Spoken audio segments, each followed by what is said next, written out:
No blood, no fire. You know how it's going down. What up, though? What up, though? What up, though? That's hey, the man. signature, man. Welcome back. It's no blood, no fire. We up in here. Yeah. How y'all doing, fellas? Good, man. And who I got with me, man? Introduce yourself to the peoples. You already know we in the building. It's your boy Jay Blood. It's Fago, man. We back, man. Hey, we back, man. If it's your first time watching us, I don't know where you been at. You must just got out of jail or something, because you know what I'm saying? We the hottest thing in the streets right now, man. Mm-hmm. And we're going to get into high school and all that, but we feel like we've been neglecting the league, man. Mm-hmm. So You know what I'm saying? We love high school so much, we ain't been talking about like what's been going on. So we just going to just give a quick rundown of the league, where we at right now, who's still in the league. I know I'm in the lead on the fantasy league. Is that right? I ain't I checked gotta that, check, boy. man. Y'all ain't I know I'm in the league. I Y'all got- ain't checked. yeah. Yeah. I know Vince ain't checked either, man. So right now, the Boston Celtics is still, number one in the East. Yeah. I feel like that's kind of what it's been. That's what it's gonna be. The Bucks right there. But if you look at that third slot, you see them Philadelphia 76ers. Y'all want to stop and talk about them? You know what I'm saying? Any words? Most definitely. They recently just got Tyrese Maxey back. Yeah. You know what I'm saying? That's some power. You know what I'm saying? Some young energy. It's looking like James Harden is like kind of like the third option, but he comfortable in that role. Yeah. And then Embiid, he's looking like MVP candidate again. Yeah. Embiid is one of them ones, man. We're gonna get into it though. Yeah. Did y'all see that they made the adjustment by they got Tyrese Maxey coming off the bench now? I did not see that. Yeah. Can't cap and say I knew that. I didn't watch it, but I heard about it. Yeah, I mean, he still went off. He had like 23 off the bench. Mm-hmm. How many games he been back? I don't know how many games he's been back, but I was wondering, like, yo, do y'all like that move, him coming off the bench, or would you prefer him in the starting lineup? Starting lineup. I prefer him in the starting lineup, but I think it's better for their team right now. Mm-hmm. I don't know how that's gonna hurt. Maybe it affect him, getting better or whatnot. But right now, if they're going for a championship, that might be the best thing for him. Is this something that was doing like as an adjustment period coming back from injury, or is this like a strategic move Doc was making moving forward? I don't know. I was leaning more towards, Doc making a strategic move just to, like, all right, maybe Harden and Embiid finding the flow. Yeah, you know what I'm let him saying? go When they crazy. get their rest, Yeah. like, go ahead, let Maxey be Maxey. Let him do whatever it is that he want. And more than likely, he's going to be finishing the game anyway. Exactly. So, I'm not mad at that. yeah, I ain't mad at it at all. Let's talk about the Nets. I know KD is out with the injury right now. And they were, of course, they was hot. They were, I think, won 12 straight. Yeah. Yeah.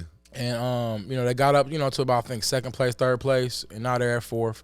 Kyrie's still playing with them right now, but I know he took a couple games off, I think a calf strain or something like that. So what about the Nets and their future? Are they a real contender at this point? I'm kind of iffy about them. Like, you know what I'm saying? I think they were covering a lot of leeway with when they was playing together. They was just catching the vibe of playing together. Then unfortunate injury. So I'm not a believer of people just being able to cut it on and dominate and win. Like, I believe in every step of the way, people being together and stuff like that. So I think they have to get back healthy in order for them to be a real contender and get back into that groove. Right. I'm hoping they can do it. They did it once. Let's hope they can do it again. You know what I mean? Yeah. But what you think, Jay? You say anything about the Nets you want to talk about? I like to play their role players. Like, I really like to play Nick Claxton. I think you could even talk about him and bring him up into, like, Defensive Player of the Year conversations. That's what he said he want. He want to be a candidate. He came out and said you that. might be able to throw his name in there, man. He does a great job of blocking shots, protecting the basket, high energy. Man, I like him a lot. But, with KD out, you just can hope that they can maintain, like, that top 5 spot. Yeah, I know he was initially out 4 weeks, I believe. So hopefully they can maintain that top 5 spot. But it's like, for me, I'm looking at Ben Simmons right now. Like, what you gonna do? I'm not gonna lie, Jay. I think he got a future in being like a GM or something. Like them glue guys, them fourth options. He be on the money with them. Yeah. Oh yeah, no, he be noticing them guys for real. No, I like Clax, bro. He high level as far as like a role player in my opinion. But I don't know, man. Yeah, you just want KD. Without KD, man, and Kyrie he's still playing well. I just think that you're looking from a little bit more out of Ben Simmons, just be a little bit more aggressive on the offensive end. And one thing that it's my opinion with Kyrie, I think with KD out, I think it'd just be a little bit too much pressure for him. I don't feel either way towards it because I understand there's been a lot on him this season. Yeah. But it just seemed like when he like KD not there, it'd be like, bro, I ain't the 22, 23-year-old Kyrie that. But you know what Kyrie said recently? What? I think it was today. He said he needs to be a better example in the locker room for his young guys. Mm-hmm. So I don't know what that meant or how he because he didn't elaborate. You know what I'm saying? Listen, I'm a big Kyrie fan. Like I'm a fan of Kyrie. So I don't know if I give him like I'll be biased on him a little bit. You be like too tough on him, you think? I think I'll be too soft on him sometimes. Okay. Got you. Like, pause. It's like certain things, like I don't really know him like that, but it's like when he was in Boston, he kind of was like, these young guys don't know how to play together, and then like these recent comments he's saying he got to get himself together. That he needs to be a better example, like he taking ownership and accountability. Because they don't know how to win ball games or something.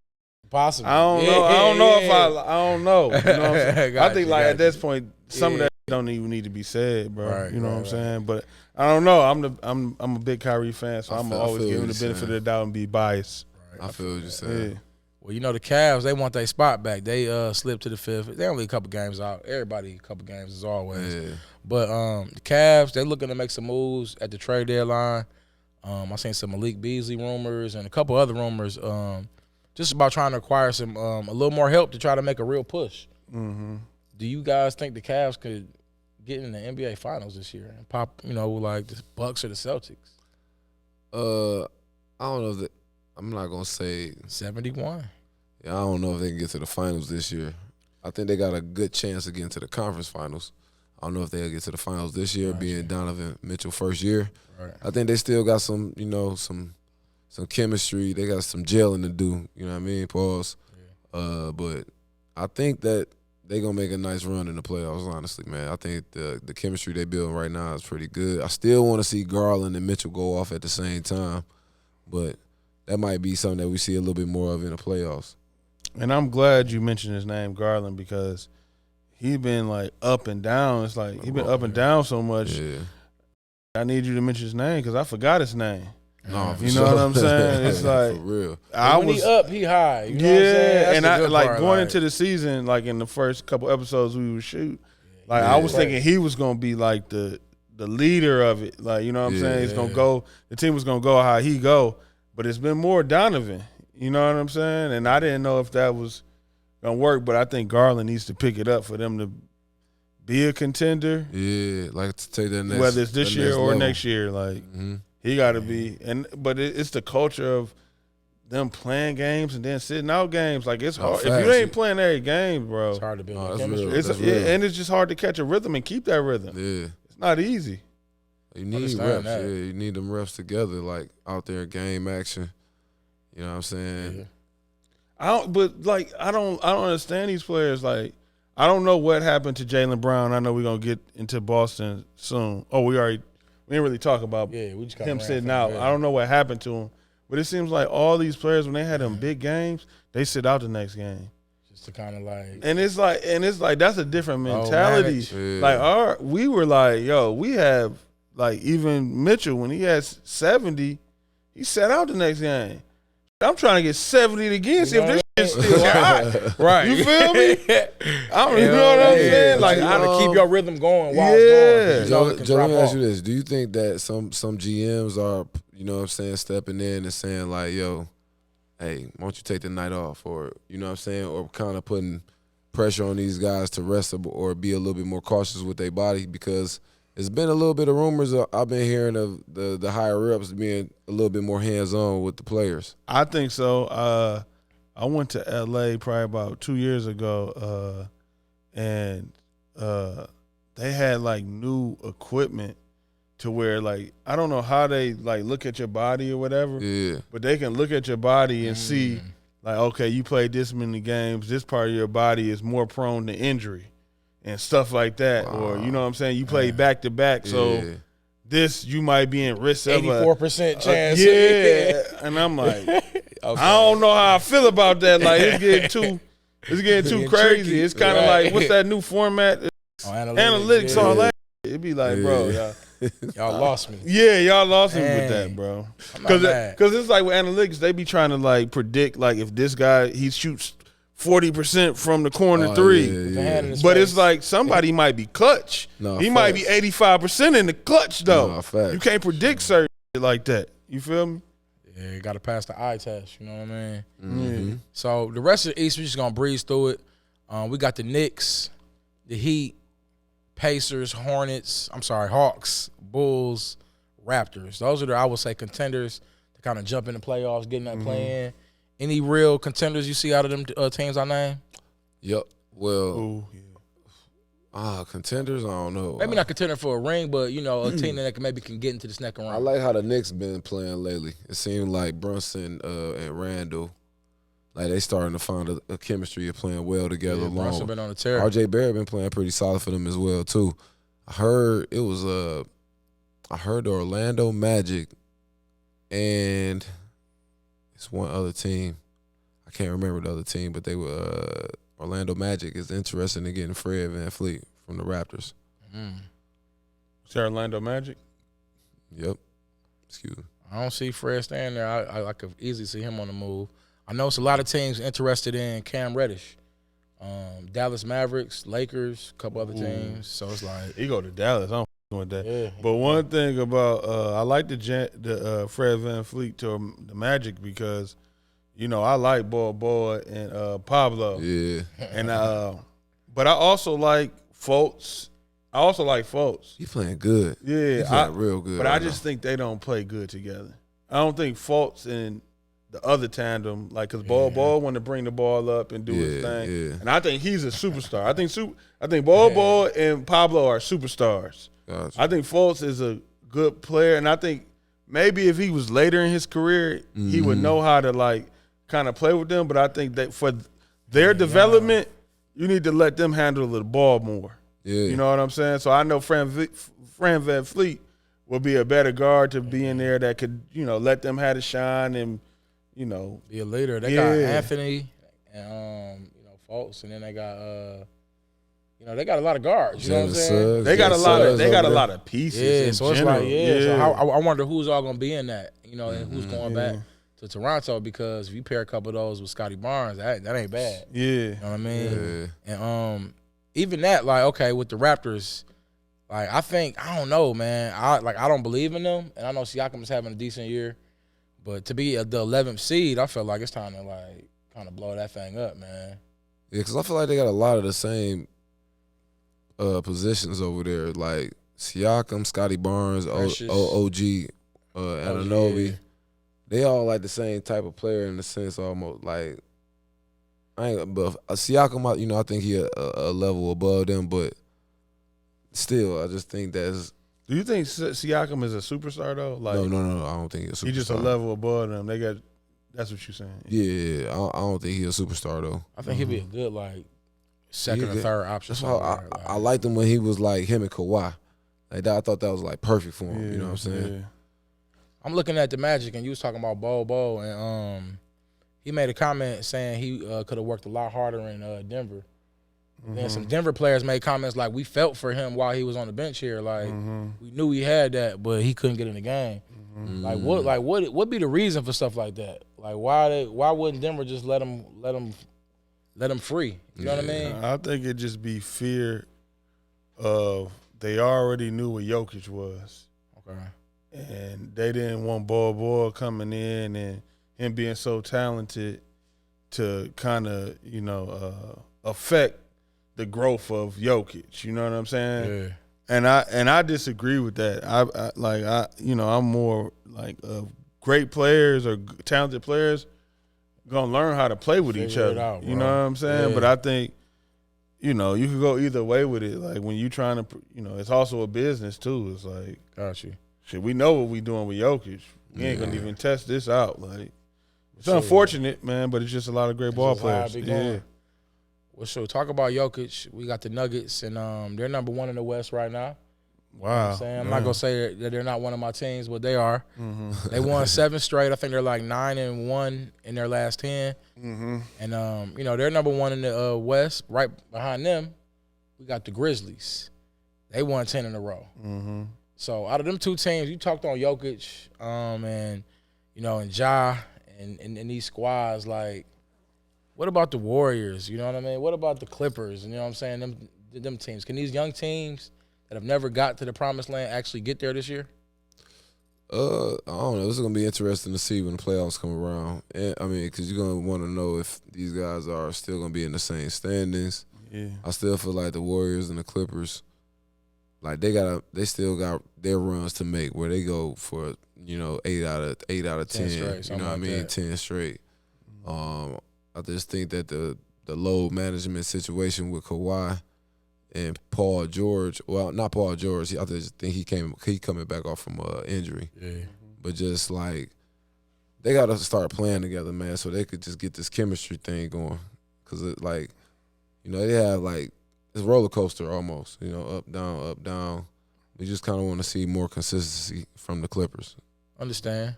Well, moving forward, at number 3, we got the Pelicans. Boy, still there. Y'all been high on the Pelicans all year long.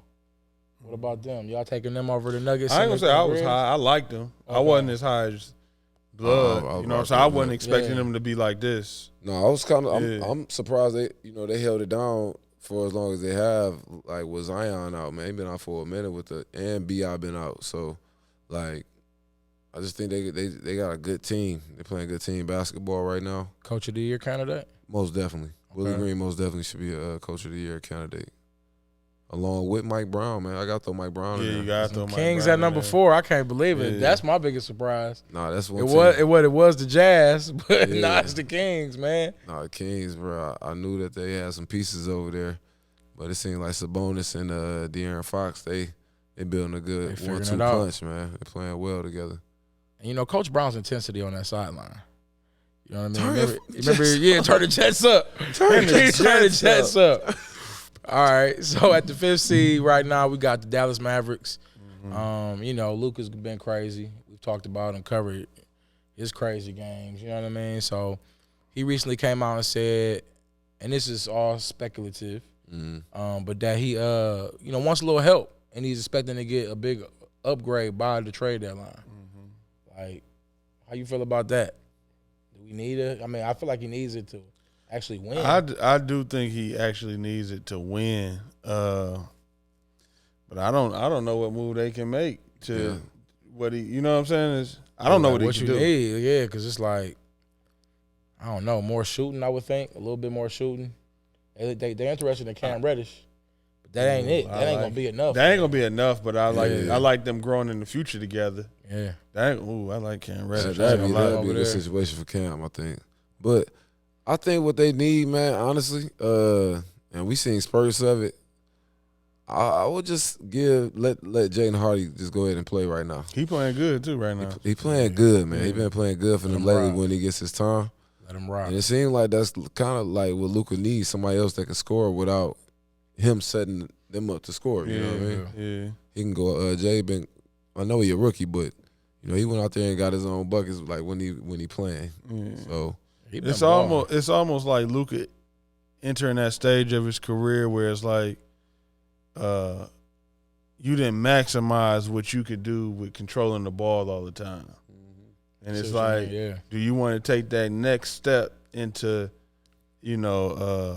just far as being dominant, as far as being able to move without the ball, let somebody else have the ball and find different ways to get the ball in different areas to attack. Right. You know what I'm saying? And that takes a lot of faith sometimes as a basketball player when you're so comfortable in catching your rhythm with the ball to be able to let go of it and find different ways. You know what I'm saying? Definitely. So it's like, I think that's where he at in the stage of his career. It's like right where James Harden was, where it's like James Harden didn't make that transition. Right. It's like, okay, Luka, what you gonna do? Are you gonna continue to just be a dominant? I think we kind of early because last year he did get to the conference finals, but I don't think he can duplicate that at all without Jalen Brunson. You feel me? Like, so I agree, but he needs something. But I can't really put a finger on it. But what we don't realize is like that window of opportunity, it only be like 3 to 4 years. Yeah. You know what I'm Get saying? you one, yeah. It'd only be like 3 to 4 years, and if you miss it, it's like, you know what I'm saying? Especially, it's over. Yeah, You're ring chasing. Yeah. Damn. Okay. And y'all, I mean, not to spend too much time on this topic, but like in y'all opinion, what do you think he missing? Like, or do you think he got enough? He might need to just kind of trust a little bit more in the Dinwiddies and the Christian Woods. I would kind of say like more of a Jalen Brunson vibe. So Spencer Dinwiddie, I would hope, could pick up that play to kind of how he was a couple years ago. Yeah. You know what I mean? And but I know he had an injury, and I don't know if he's all the way back right like he used to be, but they need that Jalen Brunson production out of him. And if not, they need to gotta move him and get something better. You know what's crazy? It's like it's hard to say what he needs because before the Warriors won the championship, you would have thought they needed more. Big facts. You know what I'm saying? You didn't know, like you always knew Clay could do what he could do. Yeah, but, it surprised me. I'm like, but damn, that good. Draymond, No. then, you know what I'm saying? So it's like I don't know, man. Yeah, I think they ain't beating John and them boys, man. Let's just get to it, dog. I feel like we being too ESPN right now, man. Ain't nobody messing with John and them boys right now, dog. Unless it's gonna be Steph. Because Steph and them is the 6th seed right now. Steph back, they're making their little reign back. They was out of the playoffs, of course, which didn't matter. But now they're back in it. 6th seed. 500, 22-22. Oh, my fault. What? We gotta talk about the Thunder though, man. The Thunder be sneaking up and popping teams, bro. You see they in the play-in. That ain't nothing but Shea. Yeah, Shea, and Josh Giddey be balling too, bro. Josh Giddey be balling, bro. So you think they can mess around and they can? Boy, the Trailblazers out of it, along with the Suns, Lakers, bro. Like, I don't. Because I was gonna get to the Suns. You know I gotta get to the Suns, but the Warriors. What? Let's get to the Suns though. Okay. Oh, you want to talk about the Warriors? Let's roam through right quick and just get in the order. Because the Warriors, we believe they are who they are. We'll see them at the end. I think they like where they at. Yeah, I think they'll be cool. fine. Yeah. Clippers, they're also 500, 23-23. When Kawhi and Paul get back, I feel like they're gonna get up there too. Yeah. So they'll be one of the ones. But like the Jazz, the T-Wolves, now the Thunder. I feel like these teams may slide out of that thing, and I feel like the Trailblazers, the Suns, and Lakers may slide in. Am I tripping? No, I feel like that. Okay. I feel you. Yeah, I feel like the Timberwolves don't know what they want to do right now. Thunder, I think, if it's a play-in between the Thunder and the Wolves, the Thunder see more of an opportunity in being in there than the Timberwolves right now. Yeah, I don't know. And then the Suns, it's like what? Like they what's went from going on? like 2 to 12. I know D-Book set out, but then CP set out. What are they thinking right now? Are they like, we just wait for D-Book to come back? It's a new owner, and you know what new owners get. Ooh, yeah. So if bro, are we taking the Phoenix to get Wembanyama? That just came to me. What do new owners get? New owners get number 1 picks. We know that. Yeah.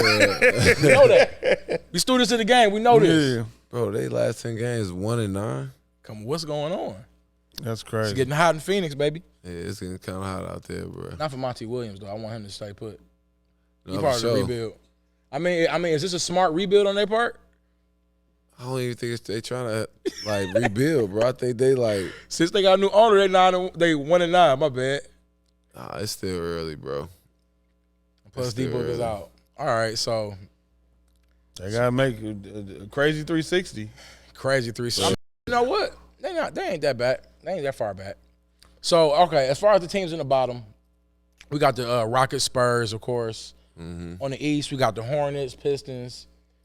Race for Wembanyama at this point. Yeah. And if y'all had to pick with y'all crystal ball, who you think Wembanyama gonna go to? Who gonna get the little ping pong ball? Who Adam Silver gonna give it to? I don't know, man. That might be going to the East. Greg Popovich don't deserve it. All the years of service. What about the Suns if they slide into it? Who owner? Pistons? No chance. Man. Nah, man. Spurs getting it. What do you think, Jay?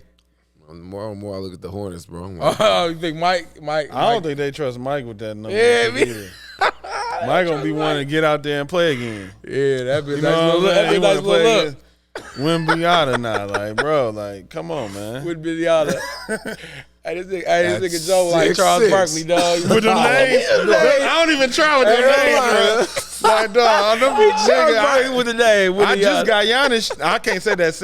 What's it? Antetokounmpo. Okay, yeah. Them names, I don't even try with that. Oh, that nigga Joe mess up the name. All you break. I never been the guy that like really cared about like get somebody's name right. Yeah, but I guess because my name's so simple, Joe Crawford. Yeah. Like I ain't never had that problem. You know, I used to be in class and used to be mad if they get the name. Like, man, what's wrong with you? Why you so mad? Like, you know what I'm saying? Ain't my name. That ain't my name. Man, they be high. I be like, damn, dog, man. chill. I like pronouncing the hard names the right way. You know what I'm saying? It's just all those, whatever. But man, okay. So it's been a couple things, going on. I want to talk about. So Hakeem Olajuwon made some statements, and matter of fact, why don't you fill me in, Joe? What was Hakeem talking about? Hakeem, he was talking about. He was comparing. I don't know if he was comparing. I think he just. You know how the internet is. They pulled up old statements of him talking about Jokic.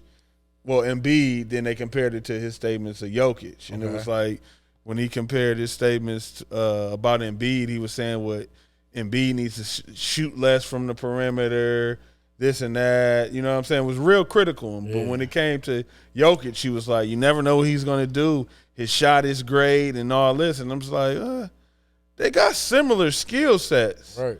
You know what I'm saying? They got a different way of going about it, but it's like, why are you so critical of Embiid being finesse and not Jokic? Yeah, facts. Yeah. So how y'all feel about that for real? I mean, I think I like Embiid being Embiid. I think he's more efficient facing up in the mid range and on the block. I like him, you know what I'm saying? He got a good face-up game from outside, like on the perimeter as well from the three. And them I like him shooting the 16 three. to 18 footers is money. Yeah, bro. I just like him hooping. Like, for me, I think his offensively scoring, he better than Jokic. Yeah. You know what I mean? I do think Jokic is a better passer than Embiid. Yeah. He just got, it's like two different styles of play. Yeah. You know what I mean? But Embiid, for me, I would take Embiid just off the strength of, like, he can score on the block, bro. He efficient, and he's a great. In my opinion, he a good defender. Yeah, I ain't gonna say great. I think he a good defender. Embiid, he's borderline great. Like he's hard to score on.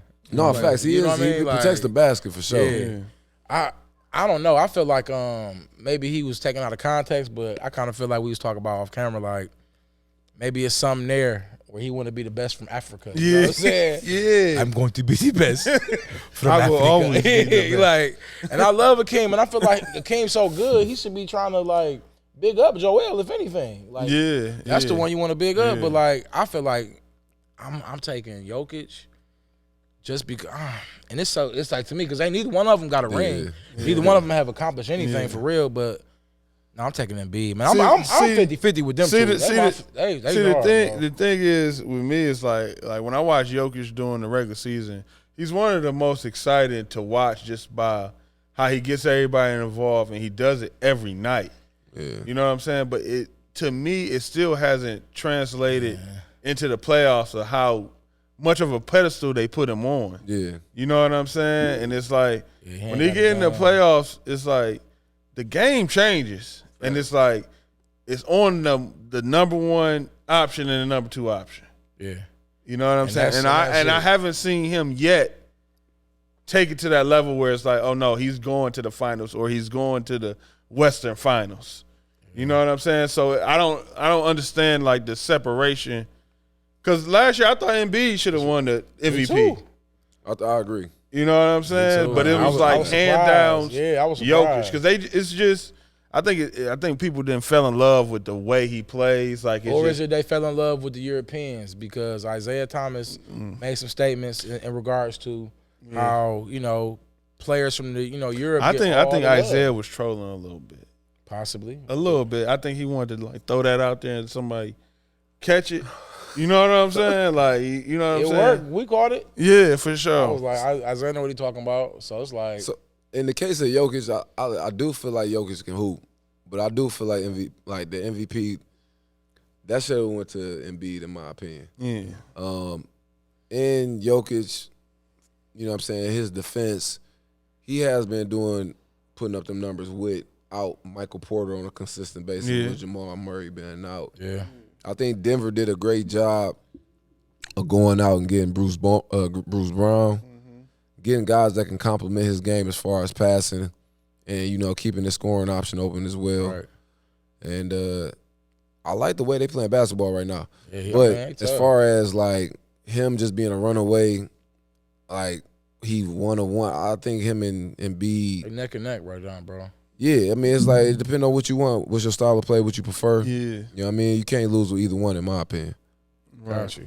All right, well, before we get off the NBA, man, you know, friend of the show, John Wall, you know what I'm saying, was on the podcast. And he was talking spicy, Joe. Yeah, for sure. He was talking freely, you know what I mean? He was just letting it all fly, man, and that's what I love.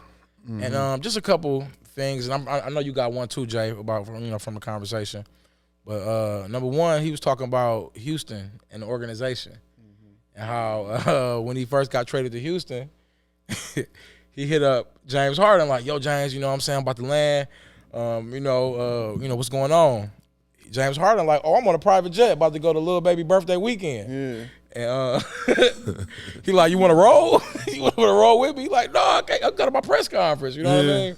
So that was just the culture he was walking into. Then he kind of touched on, like, his starting lineup. He had Justin Patton, couple other guys, you know what I'm saying? I ain't going to name the whole squad, but Justin Patton replied, like, "Y'all thought we was cool." You know what I mean? So he was just talking freely, like, man, how they expect us to win? We was tanking on purpose. Yeah. Then he talked about his recruitment to North Carolina. You know what I mean? Because, you know, he's from Carolina. Hey, John, hey. I was his tour guide in Kentucky, dog. Word. You know what I'm saying? I the one got him to Kentucky for Word. sure. Oh, Joe got it done. Joe got it done. I got it done. Oh, that's the perfect topic then, because he said when he got to, you know, North Carolina, he was so excited because he's a Carolina boy and all that, and you know, he seen Tyler Hansborough. You know, that's why he wanted to meet Tyler Hansborough. Yeah. Tyler Hansborough was like, you know, he went up to him, said, "What's up?" He like, "I don't talk to recruits." You know what I'm saying? He had his whole little section. "I don't talk to recruits," and just kind of dissed him. He's like, it made him mad. You know what I mean? That's part of the reason he ain't go there, amongst other things. But to kind of fast forward and wrap it up, they get to your visit. Tyler Hansborough replied on Twitter like, "Lies." He was like, "The only reason you went to Kentucky was because of Patino's wallet or something like that." Oh, wow. Patino's bank account. Oh, he wild. He wild. Come on, Hansborough. That's a low blow. Come on, I gotta get it verbatim. On, I gotta get that That's verbatim a low right blow. quick. Yeah. You feel me? I just want y'all thoughts on that right quick. You know, y'all break it down. Y'all get a little close up while, you know, find what's going on. But like, what's your take on just the whole John Wall, just keeping it a buck? I mean, I like it, bro. I like it, bro. I think for me, it's like, it was interesting because, you know, my brother played with John Wall with the Wizards. Yeah. And I always loved John Wall because we actually had him come and play. We'll just come to the city, you know. Oh, yeah. And back when he was scared to come to the city. Yeah. Like, he came, you know what I'm saying, and showed love and all that. But, you know, he was a number one pick, and it was crazy to see how humble he was and how he can see outside of his shoes. Yeah. Because a lot of people who the number one pick only see it one way. Fact. For him to be able to be like, okay, I'm leaving the Wizards going into the Houston, and to know like, okay, this is not my show. Yeah. I can't go with you, James. Right. I gotta make the right impression over here. Right. You know what I'm saying? I don't even know them yet. I don't even know them yet.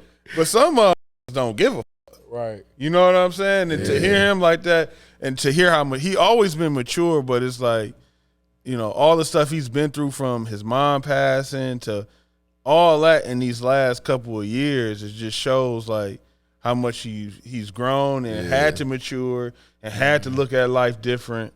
You know, like that's what was interesting to me for real. That's fire, bro. Yeah. I got the tweet here just to kind of read it verbatim. I don't want to, you know. Yeah. We got to do right as journalists now. For sure. He tweeted the story at John Wall told whatever podcast that did not happen, all caps. 100% false. I'm sure the Bank of Calipari had nothing to do with him going to Kentucky. This what I say, bro. It could have happened. It probably happened. He don't remember. Right. He probably didn't even know John Wall was going to, you know what I'm saying? Who John Wall was, probably. Yeah, like when you living in your glory and you Tyler Hansbrough, you know what I'm saying? There's so many people that come up on campus that you don't even know who you talking to. So he probably just ain't know who John Wall was going to be. That's before John Wall was John Wall. Yeah. Do y'all have players that y'all just like loathe or just hate for no reason? They ain't do nothing to you, but you just don't rock with them because of how they played? I'm going to give y'all a couple. Tyler, Danny Fortson. No, but Tyler Hansbrough. Psycho T. I couldn't stand Psycho T. I hated Tyler Hansbrough. I hate Tyler Hansbrough. Who was Danny Fortson, Reggie Evans? Reggie Evans cool. That's what was funny to me, John Wall saying he wanted to actually meet Tyler Hansbrough. Yeah, Why? Why? He was ugly, championship. bro. Yeah, but that was I mean, ugly, player of the bro. year or something. Yeah, I don't They used know. to be cheating for Buddy, man. That was all pre-workout. He was an offensive foul every time he touched the ball, bro. I could not stand him, man. But all right, well, look, y'all want to tap into some high school? Let's get it, bro. Let's get it. We had some crazy games last night. Oh no, I got one. Oh star yeah, bench okay. cut. Oh, okay. Come on with it. 1 star bench cut. All right, 6th man of the year. Y'all tell me who y'all rocking with. 6th man of the year edition. Yeah, I like that. So we got Manu Ginobili, Vinny Johnson. Cut.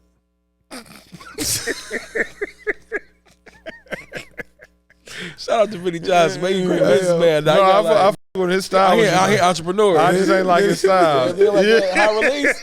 Microwave, boy.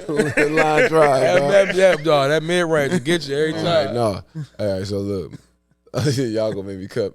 No, y'all gonna make me take Vinny out, bro. Nah, Manu, Vinny, or Jamal Crawford.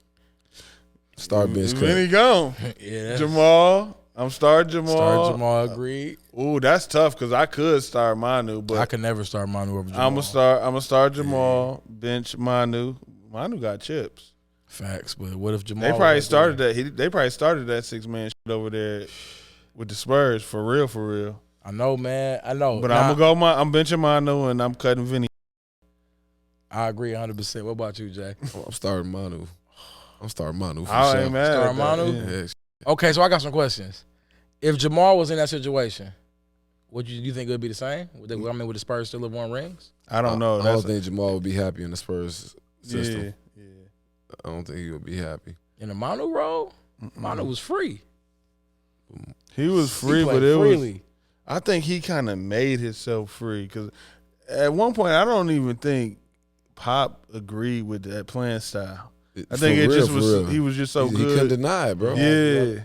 And Manu won it outside of the Spurs too. He was popping the USA a couple times, bro. I understand, and this actually was an argument Gilbert Arenas was having. Well, he said, who he take? He was taking Jamal Crawford. Okay. And I feel like, man, you was talking about this, and I don't know where we was at or what we was doing, but it's an actual argument, and it's like Gilbert was getting hot about it. You know what I mean? But I don't know. I think Jamal Crawford's a better player. I'm gonna start Manu. I'm gonna bench Jamal Crawford. I like Vinny Johnson, bro. I was a fan of Vinny Johnson. Sorry, Vinny. He was the microwave. He's a bad boy. The microwave. It's all good, Vinny. All right, man. Let's get to high school right quick, man. It was some crazy games last night. I just want to start off with Old Redford beating Henry Ford Academy of Dearborn 90-0. But at first, I just thought it was Henry Ford. That's good. I was like, what? I had to hit TC10 up, man. You know what I'm saying? My guy, I was about to say, man, he better not. What kind of game was that, bro? That's the Joe Jackson ass whipping game of the week. 90-0. Shit. Joe Jackson game of the week goes to. Damn, bro. Oh, we running with that. We 90-0, bro. How did that happen? You gotta get a bucket, bro. Somebody just gotta drive in that lane and just get to the line, dog. Like a half-court shot. I mean, at some point, I'm just shooting half-court shots. At some point, I'm just about to just run into somebody, bro, and get a layup and get a foul or something, bro. Yeah. And they should have ran a play, man. The annexation of Puerto Rico or something, dog. It was like the bad dudes, like whatever, man. Yeah, flex. Okay, let's keep on going. Another game last night. Brother Rice took care of business against Orchard Lake St. Mary's at home, 66-48. So they was pretty much in control from the jump, and it was a good game. And you got to kind of see what Brother Rice can be. I feel like, they turn up. If they turn up at the right time, they're going to be tough to beat at the end, man. Tell me what you think, should be their future outlook, Jay, as far as, how they should, operate with the big three or big four if you want to include Warren Marshall. With them, it's just playing inspired basketball, man. They got the talent. When they going, I think they, for sure, one of the best teams in the state. It's just about the consistency, seeing it on a consistent basis. I mean, they only lost one game. Right. I believe. To a good De La Salle team. To a good De La Salle team. Yeah. But, they got big expectations, though. You know what I mean? They want to win that. They want to win that championship. So, I like what I see out of them so far, bro. But you touched on, attacking mismatches earlier. Talk about that. Well, what you mean as far as what? You were saying, whoever got the mismatch that night, and we can attack that. And when they play like that, that's when they're at their best. You know what I'm saying? Yeah, it looked like Warren Marshall. That was he was that guy yesterday. Yeah. And I always consider him the X factor for that team, man. Like whenever he's that spark and he's playing good, it seems like they usually have a good rhythm going. They make them more unpredictable too. I feel like. I'm talking about that, as a team. You know what I'm saying? For sure. If he's going, it's like damn. But it still got to come from one of those three. Okay. You know what I'm saying? I feel like they got to set the tone off rip. You know what I mean? For Brother Rice to be a true threat to be the champions. Okay. What you think about X and, Kurt? I feel like X, late in the game, they were up, but they were trying to make a comeback because, Trey was in and out because of his nose. His nose was bleeding. Damn. You know what I'm saying? So, you remember he had the mask and he threw that mask off. And then I guess he got hit in the nose, but it bled 2 or 3 times. So, when he came out, they tried to make a comeback a little bit. They was trying, but X kind of dead that. And he was put his head down, was going to the rack, you know what I'm saying, hitting shots like he does. I want to see his game expand because I feel like he's if he plays down low and big, then they really tough. You know what I'm saying? Yeah. I feel like X is. It's hard to say, bro, because I was gonna say X is the heart and soul of the team, but in some ways I feel like Blackwell is too. Blackwell is. Because I think he does. I think Blackwell does most of the sacrificing. I agree. You know what I'm saying? 100%. And he takes a lot of the, the scrutiny. You know what I'm saying, against him because people see the talent in him and they want to see it every night. But what people don't understand, when you have a team like that, you're not gonna see it from everybody every night. Yeah. You know what I'm saying? Yeah. So it really decides between Blackwell and X on who's gonna do kind of the dirty work. Right. You know what I'm saying? Because Blackwell is a 2-guard, but he'll go offensive rebound for the whole damn game. Which I love about his game. Yeah. So, Trey. That's what's crazy, bro. Yeah. Usually people. You know what? When I said that, I thought about this 3-pointer he hit. Yeah. What? Hey, bro, don't take this out either. Don't take this out. Leave this in there for the show. Yeah. Bro got a. That's what I'm saying. Yeah, he had the 3. It was crazy. He got some work on him, man. I ain't gonna lie. And I ain't gonna say no names, but I talked to some former high school players. Yeah. And they don't never show love to this era, but they yo, that Trey right there, boy. That Trey got it. I can't cap.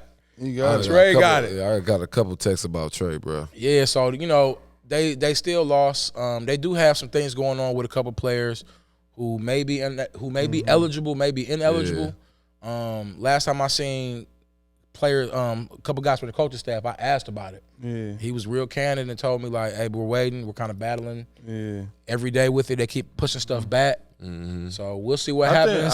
I think Brother Rice marked this one on their calendar too. Hell yeah. You know what I'm saying? After losing that one and having to hear the talk, and when they came and dapped us up at the Ferndale game, I could kind of see it in their face. Like they was like, yeah. They ain't locking. They just smacked the hand. They ain't locking. You know what I'm saying? Hey, Sonny, go tell me, hey, Jay Blood, next time, don't go against the grain. Yeah. He walked off like a 70s pimp. So you already know, bro. Because I remember when I was like in high school, bro, and it, like, you know, we didn't have social media and all this stuff. Yeah. It was just word of mouth. And you know what I'm saying? That get around back to you. You really be like, you used to read the paper back in the day. You used to read the paper, bro. Like, they got them. Okay. Yeah, and you used to really be like locked in. Like, okay, wait till they come out for this game. Yeah. You know what I'm saying? So I could kind of see it in them and in their eyes because. And that was the game of the week. We would we would have. That's for sure a game of the week. Yeah, no, for sure. And I would have loved to have been there live on. You know what I'm saying? Broadcasting live type of vibes, but. I mean, just to ask the question. When that close. We know Brother Rice won, but. Who would y'all have picked? I mean, I'm glad you asked. Yeah, I'm glad you asked. Brother Rice. Brother.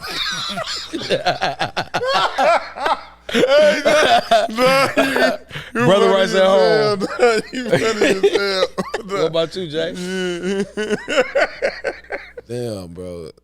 I think I would have went with Brother Rice. I ain't gonna hold you up. Just them at the crib, like. I be wondering about St. Mary's, they role players. You know what I'm saying? I ain't gonna lie. When I went to the game, St. Mary's versus De La Salle, I was looking at St. Mary's like, man, they probably the best team in the state. Me too, bro. Damn. You know what I'm saying? So they Jekyll and Hyde a little bit because last night it wasn't like that. I'm disappointed that I wasn't able to show up to that game to really have like my own judgment of like just how everybody played. Yeah, but I wasn't there either. I'm gonna be honest. Yeah. If you'd asked me before the game, I probably would have picked St. Mary's. Hey. I'm standing on Brother Rice. On a ring night, though. I ain't never been to a high school ring night. Yeah, you know what I mean? That would have been good to get on. That would have been crazy. Yeah. Well, Phoenix last one he led them boys over 23. Man, I got a lot of respect for his game, bro. Like, I like how he plays. He's a small guard. Yeah. Don't make no mistakes about it. Like, little guy out there, but he going down there. He touching that paint, you know what I'm saying? He got a lot of paint touches. You know what I mean? He turn around, hitting fadeaways, and just, you know, he tough with it. Mm-hmm. So I'm real impressed with his game as a sophomore, man. What you think, Joe?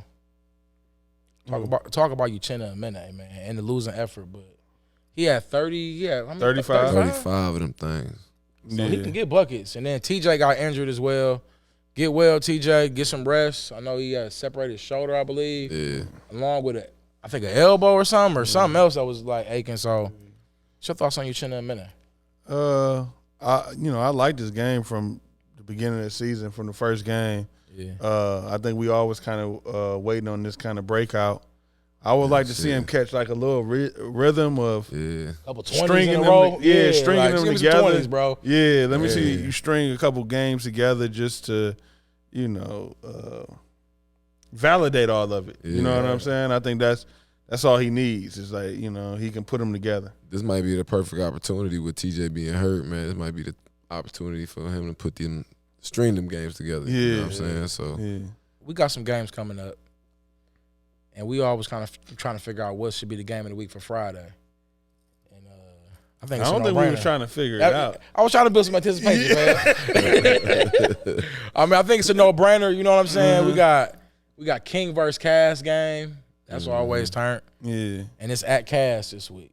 Yeah. You heard me when I asked Cheeks. I was like, "Is that still a rivalry game?"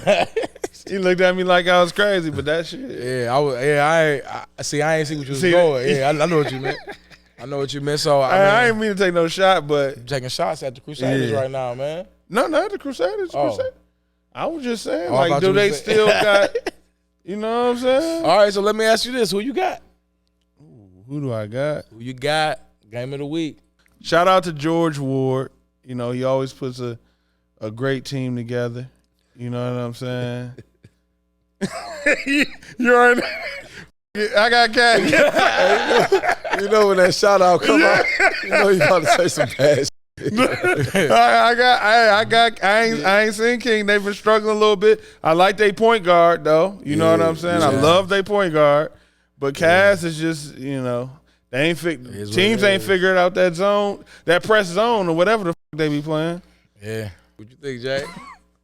Man, this is gonna be a good game, but I'm gonna roll with Cass on this one. But I'm looking forward to seeing this matchup between Chaz and Cheeks. Like this is about to be it's gonna be a barn burner. I feel like, bro. I think Chaz is gonna be on top of his game.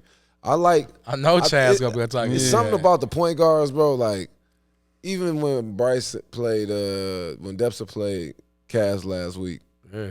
Like I felt like Bryce and Acuff, I thought they both was gonna have big games. You know what I'm saying? They both showed up. I feel the same thing is gonna happen on Friday. Like we're gonna get like a high level of guard play. I'm excited, man. I ain't gonna lie. Who you going with? I gotta switch it up, y'all. Who you going with?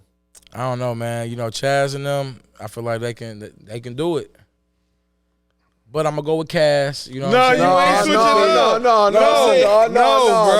No. Let me make my pick, man. Cass undefeated and number 1 in the state right now. I gotta go with conventional wisdom.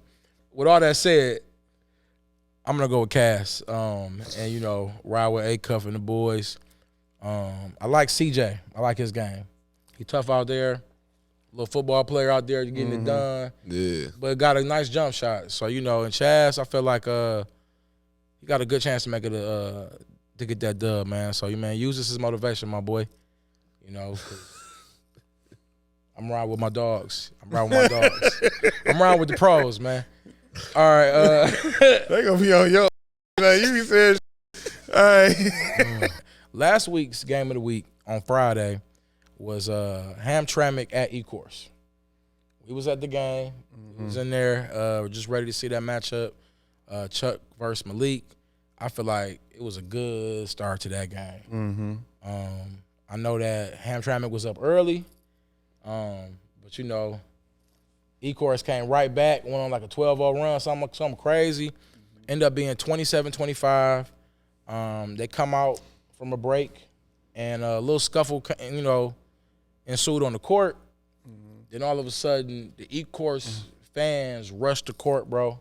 Like they won a championship. You know what I'm saying? I'm talking about they came from everywhere, bro. Like they hit a buzzer beater. And what do y'all feel about that, man? I just really want y'all perspective as professional athletes. You know what I'm saying? As how this can hurt or how it can help, whatever. But mostly hurt your future, bro. Like, you know what I'm saying? Making yourself, a target.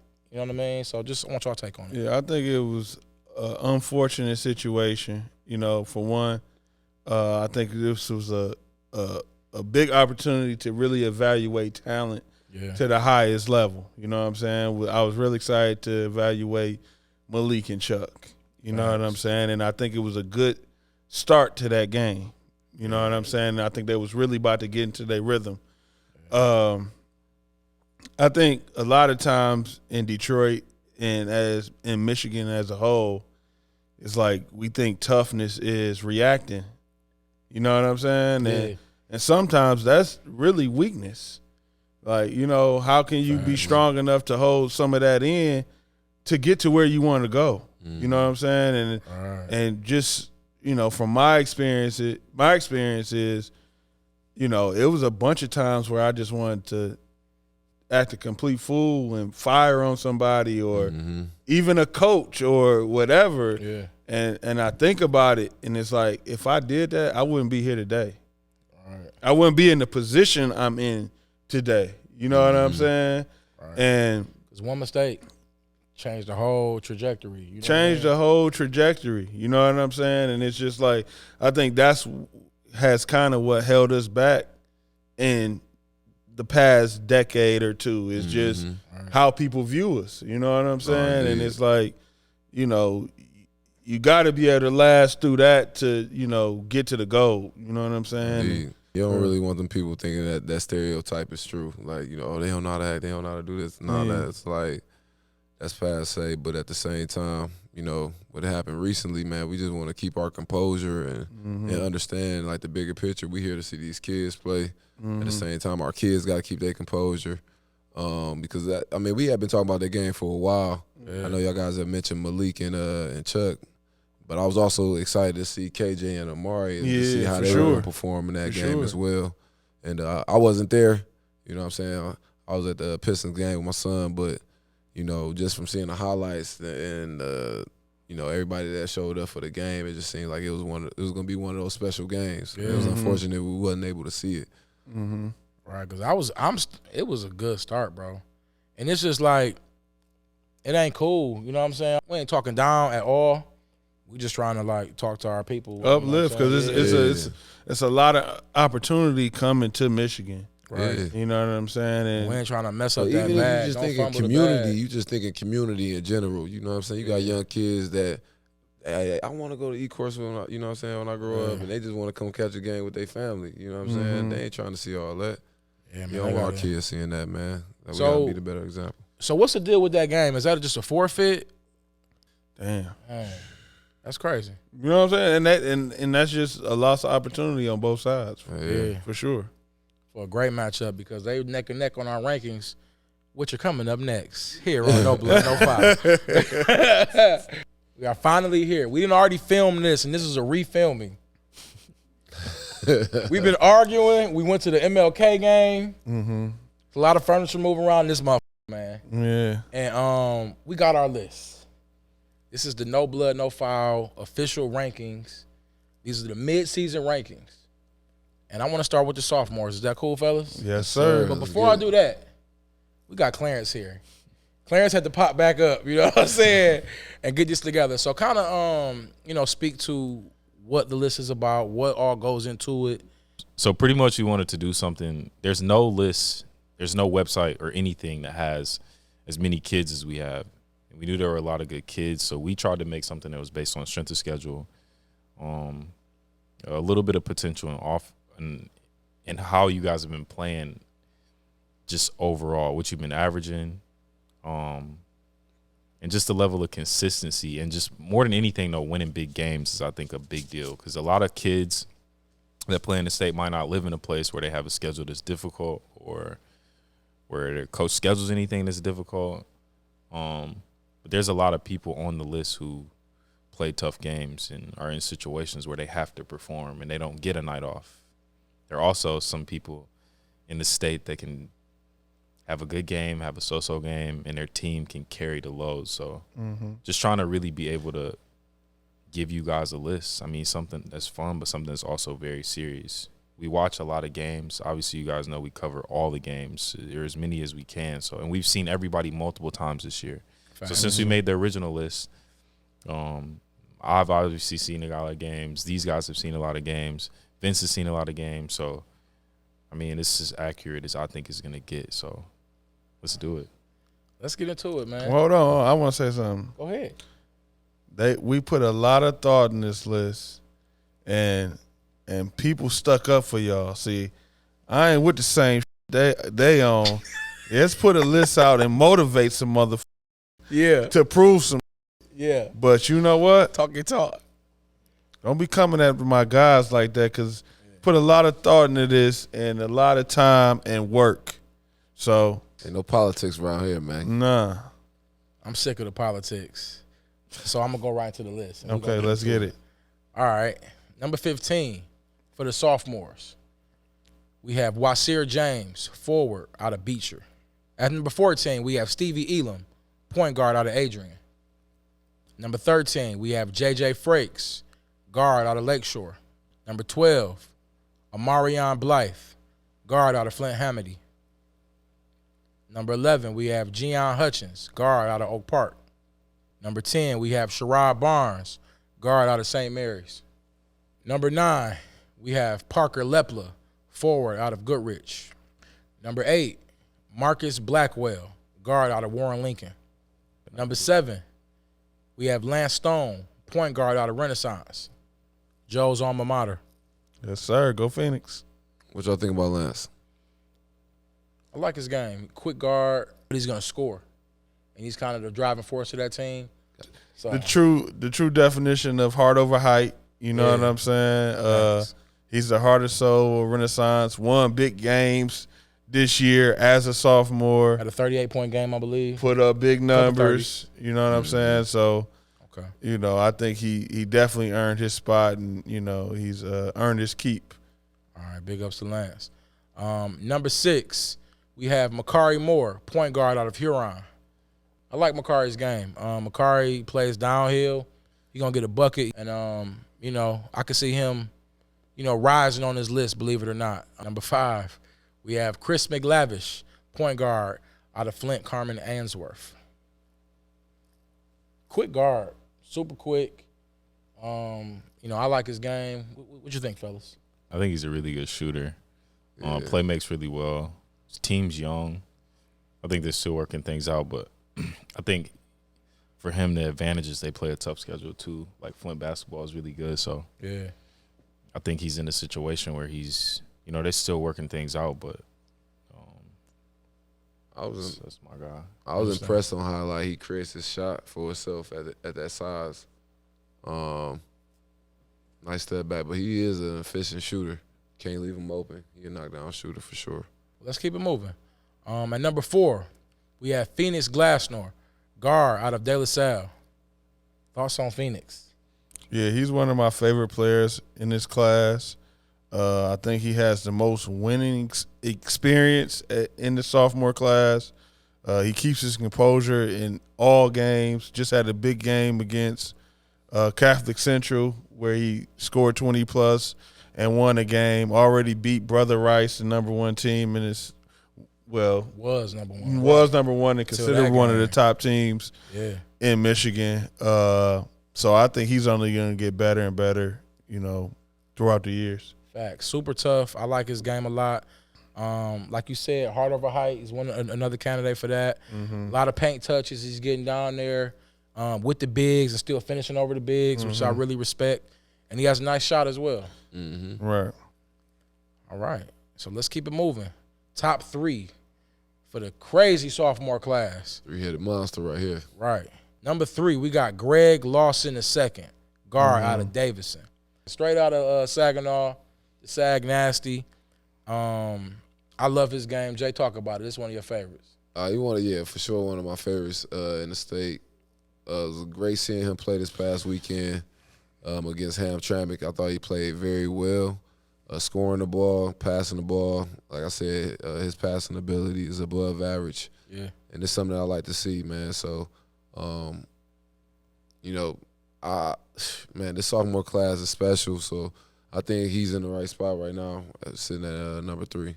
Yeah, I feel like he has a complete game and does a lot, for a sophomore, on all 3 levels, even defense, you know what I mean? I feel like his defense is pretty solid. But shooting the ball, making decisions, and he just looks real mature out there. What you think, Joe? Yeah, Greg Lawson. It was my first time viewing him this past weekend at Ferndale. Jay Blood always talked high about him.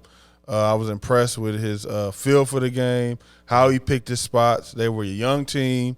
He still managed to keep his cool even when his teammates were – playing a little rambunctious at times. And he was sick. And ended with 27 points, I think. Sir. Yeah. And his passing ability might be the best part of his game. No, facts. Yeah.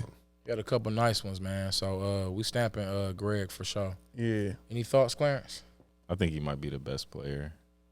Matter of fact, I'm not going to say I think. I think he's the best player in that area. Okay. Over anybody. Like, I don't think anybody – because right now he's a sophomore. I've seen him score 27. I remember they played Rouge earlier in the season. I think he had, 30-something. He played it really well. And that was their second game. So I don't think that anybody in that entire area is better than him. And that's just something that I would stand on for the rest of the season. Yeah. I like that you said that. That's fire. Let's go on to the top 2. Number 2, we're going with Darius Acuff Jr., point guard out of Cass Tech. Man, I can't say enough about Darius, man. He's been out here balling, putting up crazy numbers, and I'm hearing a lot of talk about he could be the best player in the state. I think he's a special talent. like I always say when I post him, he's from the bloodline. You know what I'm saying? From a family of historical ball players in Detroit. I love his just his temperament, his shot making ability. It just seems beyond his years because it's so easy for him. Love his pace. It just looks easy for him when he's scoring. I don't think we've yet to see the best of him yet. Because it hasn't been anyone that like really like challenged him yet. I think we almost seen that with Bryce because Bryce put up a great performance, but he was just meeting him with the shots. Yeah, you know what I'm saying. So great takeaway, great takeaway right there. Yeah, so it's like, is it a 1-1A situation you thinking or no? It's close because I think they have different games. Right. And I think they're the best at the different games that they have. So, you know, I seen him 2 times so far. I think I seen Trey 3 times this year. And you know what I'm saying? I like I mean, I like A-Cuff. I love the interview Saturday, man, after the game and just hearing his perspective on like what their goals are. And you know how you know we already know who at number 1, but A-Cuff Field, he is number 1. You know what I mean? And I liked hearing that the other day. I think it's a tough situation, but I'll go as far as to say he's the number 2 player in the state. I don't think he's number 1 player, but I think a lot of that has to do with them playing a super weak schedule. Like they're very well coached though, so I will give like props to their coach as far as the defense they play, but they make everything look easy. Yeah. But the teams they played, I've seen them also lose to other teams. You know what I mean? They got a tough district though, so I think I'm looking forward. to that. I think my favorite part about him though, and I've seen everybody sped up, even senior guards. The fact that I've seen nobody be able to speed him up at that position is crazy to me. That's what I love about his game. His pace. That's what I love most. That's my favorite part of his game. Yeah. So, along with his shooting, you know, you got to so I ain't really seen him miss either. Feel me? Like that's easy. Yeah, and like when it was getting tough against Bryce, he started matching them back with the threes. So definitely making that run. Like he was hitting all open threes. Like just imagine seeing him when every point counts. You know what I'm saying? Right. Like he has to meet. Forward to. Yeah, like he has to meet the challenge of. And to be fair, I think, and I want to say this. Last year he got robbed of that. Last year they had a lot of seniors, and they took him out of the game at the end of the game. And rolled with their seniors, and it's no disrespect to anybody, but you could say he was young, but I think he should have been left in the game. Because I think, I mean, I'm not a coach, but one could say that cost him the game. Yeah. By not letting him even experience the moment. Like they pulled him out of the game and he set and they lost the game. Yeah, so, there's no experience there. I mean, now I think he's ready for it. It's his team. Yeah, he's scoring like he is. Like I don't know. So we're gonna see. So let's get to number 1. Let's talk about it. We have Trey McKinney, guard out of St. Mary's. Multiple offers on the table. It's no secret that a lot of people think he's the best player in the state, not only the best sophomore. Yeah. So please talk about Trey's game. I know we've talked about it, endlessly. But just fellas, just let me know what you think about Trey being number 1. I mean, I just think he's one of those special players that don't come around often. He's one of one. I mean, we've been talking about him for a while, but really impressed by this sophomore season that he's having. He's just showing all his intangibles on a consistent basis. And just in my opinion, I think he is the number 1 player in the state, regardless of class. Respect. Yeah. I think he's mature beyond his years. And I think when I go watch him now, I'm going to look. I already know he's going to kill. I'm looking at other things. You know what I'm saying? And what else he got in his bag? See what else. Seeing how he composure, how he handles the acclaim. You know what I'm saying? And what really amazed me when we played De La Salle, it was like the first 3 plays, he got fouled each time. Like one was on the pass, they smacked his arm, they took the ball, De La Salle went and laid it up. 2 other times, it was for a lay, it was an obvious foul. Yeah, it was touching him up, bro. Yeah, and as a sophomore, to keep your composure and look at the ref and be like, okay, I'm about to turn up. Right. And he proceeded to do so. And the You time know he what I'm ran saying? to the pad, hit his back. Yeah, and he blew the mask off. proceeded Yeah. to do so and won the game. It just showed me like, okay, like he's way beyond his years, even to the point of how he attacks, when he knows when to shoot, when to get his teammates involved, when to go inside, when to, you know what I'm saying? It's like I ain't seen that. I didn't. It's like a lot of people you don't see learn that until after college. You know what I'm saying? He's playing like a pro or a pro in high school. Touch on what I was gonna say about his game. Like I feel like his game is so polished right now. Yeah, it's like a lot of polish on his game early. With just and his footwork is crazy. He can finish over the the left and the right shoulder from mid range, and even like some of his threes. Like I'm liking how he's getting into him, little side steps, and dog is like. He like that, man, and I think he's getting a lot of respect from like the pros. I'm seeing a lot of pros posting about him. You know what I'm saying at the games. So that's a big deal for me. And to your point, he's so good that I think his coach just puts him in position that's best for the team. And I think if they thinking about his development, sometimes they might need him to handle the ball more and make some of those decisions. To make the certain pass to beat the press, because a lot of times they just put him in the middle because they know he's gonna get the ball and take it and score. But I don't think that helps his development for where he might be on the next level. Right, you know what I'm saying? But like you saying, we nitpicking at this point because it's like he's in dominant everything. You just want to see him like, okay, I want to see him live up to what I think he can be. Right. You know what I'm saying? Exactly. Yeah. Let me ask y'all a question, man. As far as this sophomore class, I know I heard y'all say like, you talking about Darius Acuff and McKinney. You could switch it up if you wanted to. Do you think it's a 2-man race, or do you think it's a 3-man race, like where it's a 1A, 1B, 1C, or you just think it's between McKinney and Acuff? I'm glad you asked that. Hey, that's great. That's yeah. I think it's a 1A, 1B, 1C. Yeah, I think so too. I think Trey is far ahead. Being realistic. Yeah. Because he's scored against everybody, and he's had the hardest schedule. Yeah.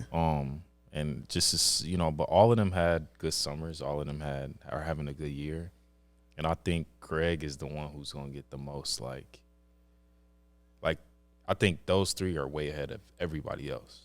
Gotcha. You know what I mean? Like I don't like watching them all. They all play hard. No, they are like polished to their point. Like they are like. I'm with you. Like, this is a weird question. I know we've been on this long, but like, what do you think Trey and Darius could be? And maybe this is a question you answer. I don't know if this is something. No, that's a great question. Okay, this is what I say.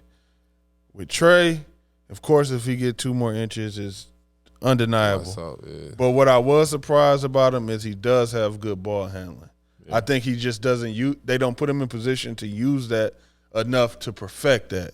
Right. You know what I'm saying? So I think he needs either or, like either 2 inches or either, you know what I'm saying?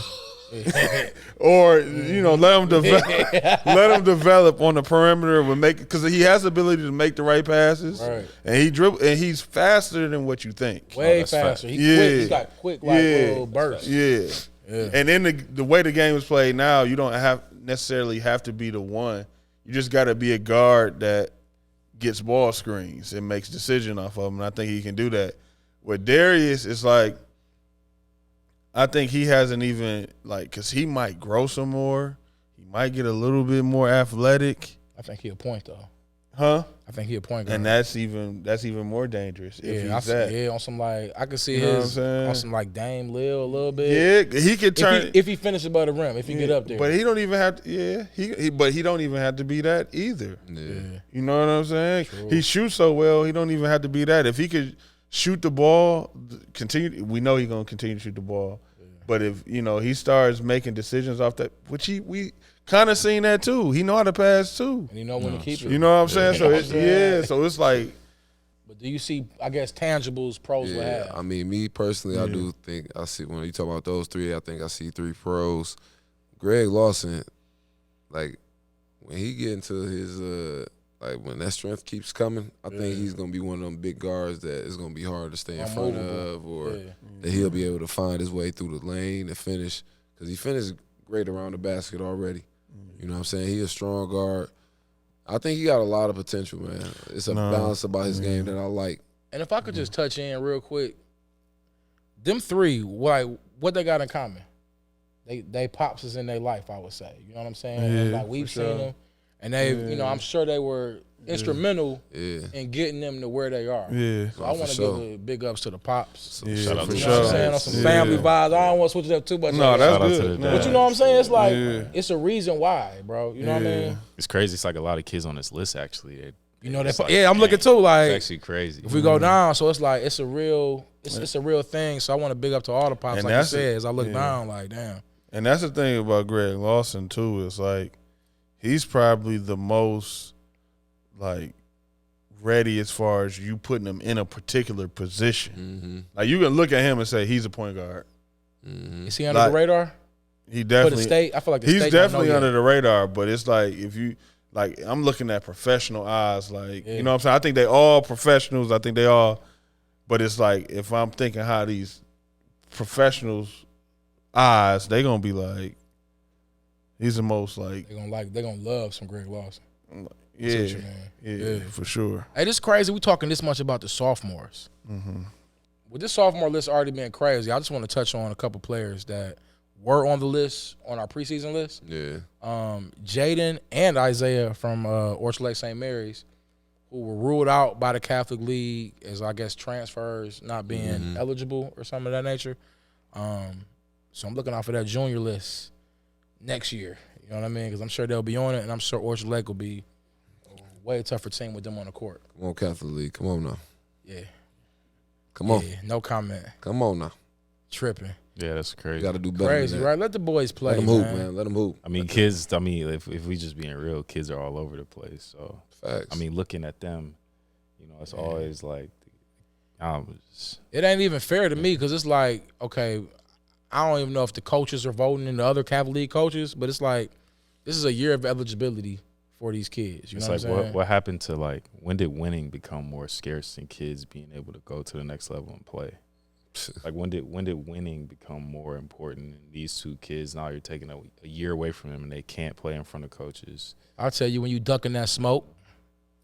I mean, you know it's kind of embarrassing now. I mean, Trey and them been winning without them two. Yeah, with them two, they might be undefeated. So and I like they supporting Cavs. You know what I'm saying. But with that said, we'll keep it moving. We don't want to get that. No, we do want to get into that. That's what makes us. Yeah, let's get that. You're right. Yeah. Got a nice junior list. We're gonna let's just get right into it. Top 15 for the junior class. We have at 15, Jacoby Boose, guard out of Flint Hamady. Number 14, we have Joey Cabana, point guard out of Chelsea. Number 13, we have TJ Nadeau out of Catholic Central. At number 12, we have Carter Richards, guard out of Grosse Pointe South. Number 11, we got Dante Scott, point guard out of Romulus Summit. Number 10, we have Uchenna Amene, point guard out of Catholic Central. Yeah, just recently had 35 against De La Salle.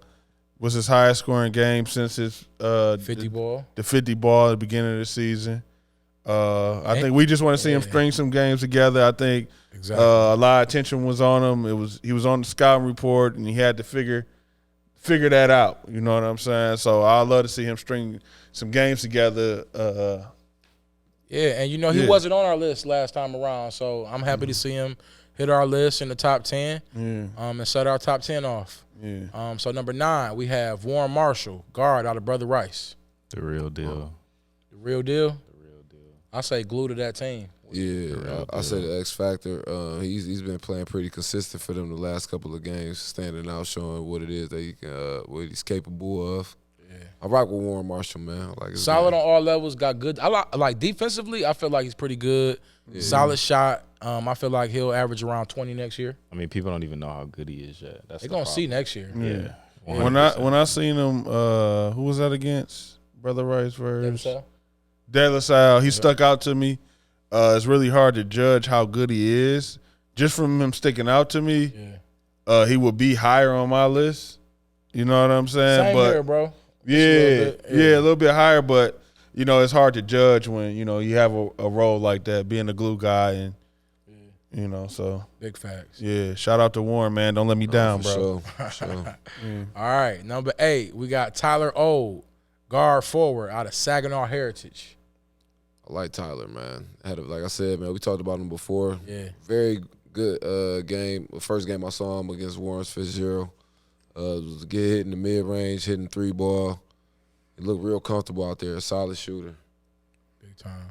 Number 7, we got Jalen Owinga, big fella, big forward out of Grand Rapids Christian. He's actually pretty good. He's actually really good. He had a big summer for the family and then came in, and I think their record is actually pretty good. He plays on a team with a few other really good kids, so he caught a body the other day, too, at Ferndale, so. Nice to watch. His passing has gotten better. His handle's pretty good. We're going to keep it moving. We got another big fella. Number 6, we got Xander Wedlow, forward center out of UPrep. Yeah, Xander, I like Xander, man. Watching him this past weekend against Kalamazoo Central, I was hoping that he would have got a couple more touches down there, man. But he can play, man. He's a good rim protector. Agreed. Good around the basket. Number 5. We have Keyshawn Fisher jumping up into our top 5. Wow. Guard forward out of River Rouge. Tough. Thoughts on Keyshawn? He had his coming out party against Anthony Bernard, kind of spoiled his trip to Detroit. But I like him a lot. I think he has a lot of potential. I think he's picking up a lot of things fast, this being his first year playing at this level. And I think the sky's the limit if he keeps doing what he's doing. Agreed. He's one of the players I'm rooting for to kind of climb this list. Mm-hmm. I might have wanted him to be a little bit higher, to be honest. But that pressure on that boy. Possibly, but I feel like he can handle it. And it ain't nothing, it's just my thoughts. You know what I'm saying? Just my thoughts, man. Yeah. So, but I know it's some top You're a blueprint guy, huh? Oh, yeah, you know what's up. You know what's up. You know what I'm saying? But, like, it's some good players above him, so I'm not going to give any shade to them. But I was kind of fighting, and they was like, hold on, it's some real dogs up here. Yeah. So with that said, I like that spot for Key. I like the spot. I like what he's doing right now. I'm enjoying his journey. It seems like he's learning more and more. The more he plays, and the more experience he gets, he's getting more comfortable. So I feel that. I think the sky's the limit for him. Bet it up. Number 4, we got Merritt Aldernick, forward out of Zeeland West. Yeah, he's like a big guard. Pretty sure he got better from over the summer till now. Can fly, can really jump. Probably one of the most athletic kids on this list. This is a tough list. This is probably the most athletic list too. So this is a tough list to say that in, but very athletic. He was shooting well too. I seen him letting it fly. The clips I seen. Yeah. So it's safe to say he can get it on his own merit. Oh, I like Definitely. what you're doing there. Yeah. I like what y'all doing over here. I like what you did right there. Okay. So keeping it moving. Number 3 on our junior list, we have Chaz Lulis, point guard out of King. My boy. Yeah. Also on Chaz. I think we all like Chaz as a point guard. Look like having a good season for King. Got a big game coming up Friday versus Cass Tech. Excited to see that matchup between him and Darius Acuff. Man, I can't wait, bro. I feel like I'm in high school right now. I'm turned up. I ain't gonna lie, I'm turned up. Yeah, for real. All right. At number 2, we got some changes, y'all. We got some changes for the first time on the list. And and I want to talk about it. Number 2, we have Darrell Brooks, guard out of Grand Rapids Catholic Central. I'm not gonna lie, he's one of my favorites from the junior class. I like his defense.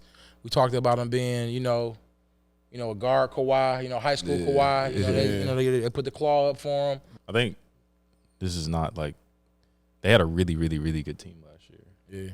So I think they're figuring out how to win together with them not being as strong as last year. So I think last year was just an easier year for. Yeah, they had that big fella went to, I believe. Yeah, they had school we went to. I still feel like it was the best team, in Michigan, but I think now they're just trying to figure it out, and he's trying to figure it out, being in a role where he demands more.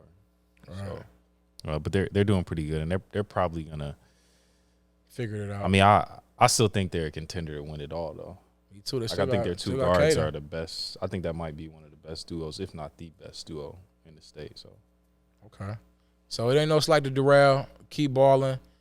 This is our mid-season list, but we got to show love and give props where they're due. And our new number 1 junior is Dylan Grant, forward out of Michigan Collegiate.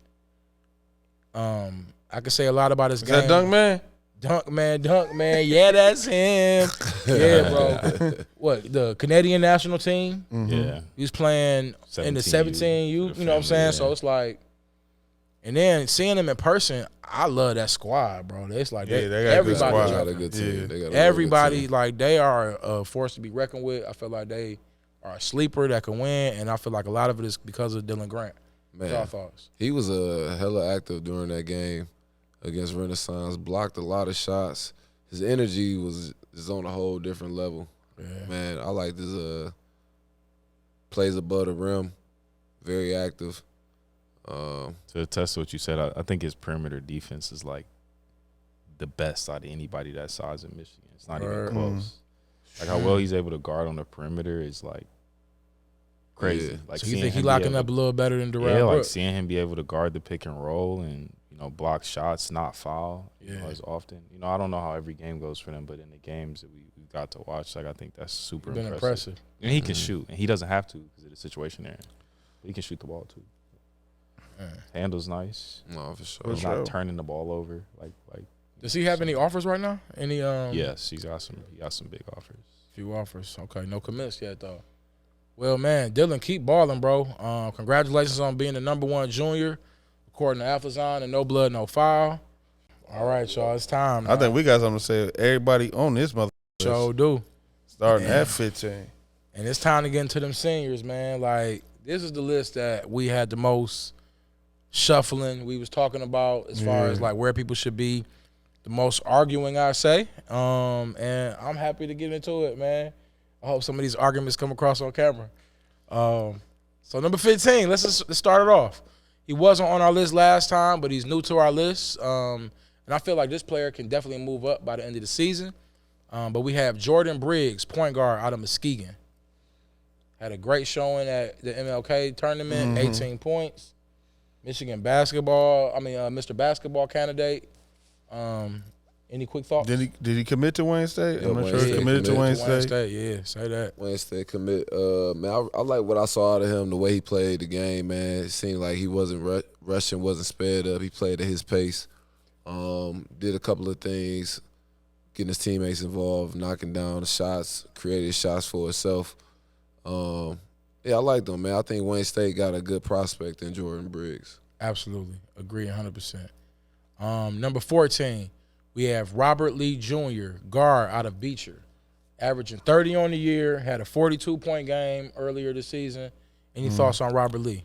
Yeah, I think he's been putting up big numbers. Seen him at the MLK.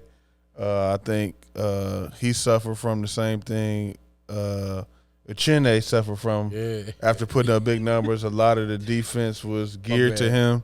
Uchenna, a minute. Uchenna, I'm trying to keep it simple, bro. Uchenna, a minute. My bad. I'm sorry. My bad, Chuck. My bad, Chuck. But yeah, I think he ran up against one of the best coaches that everybody is saying in Ferndale coach, who had a game plan to basically take him out the game. You still seen flashes of his scoring ability. I think a lot more schools. I don't know if he's committed yet, but a lot more schools need to look into him. He got grown man. Yeah. Yep. All right, number 13, we have Amari Allen, point guard out of Hamtramck.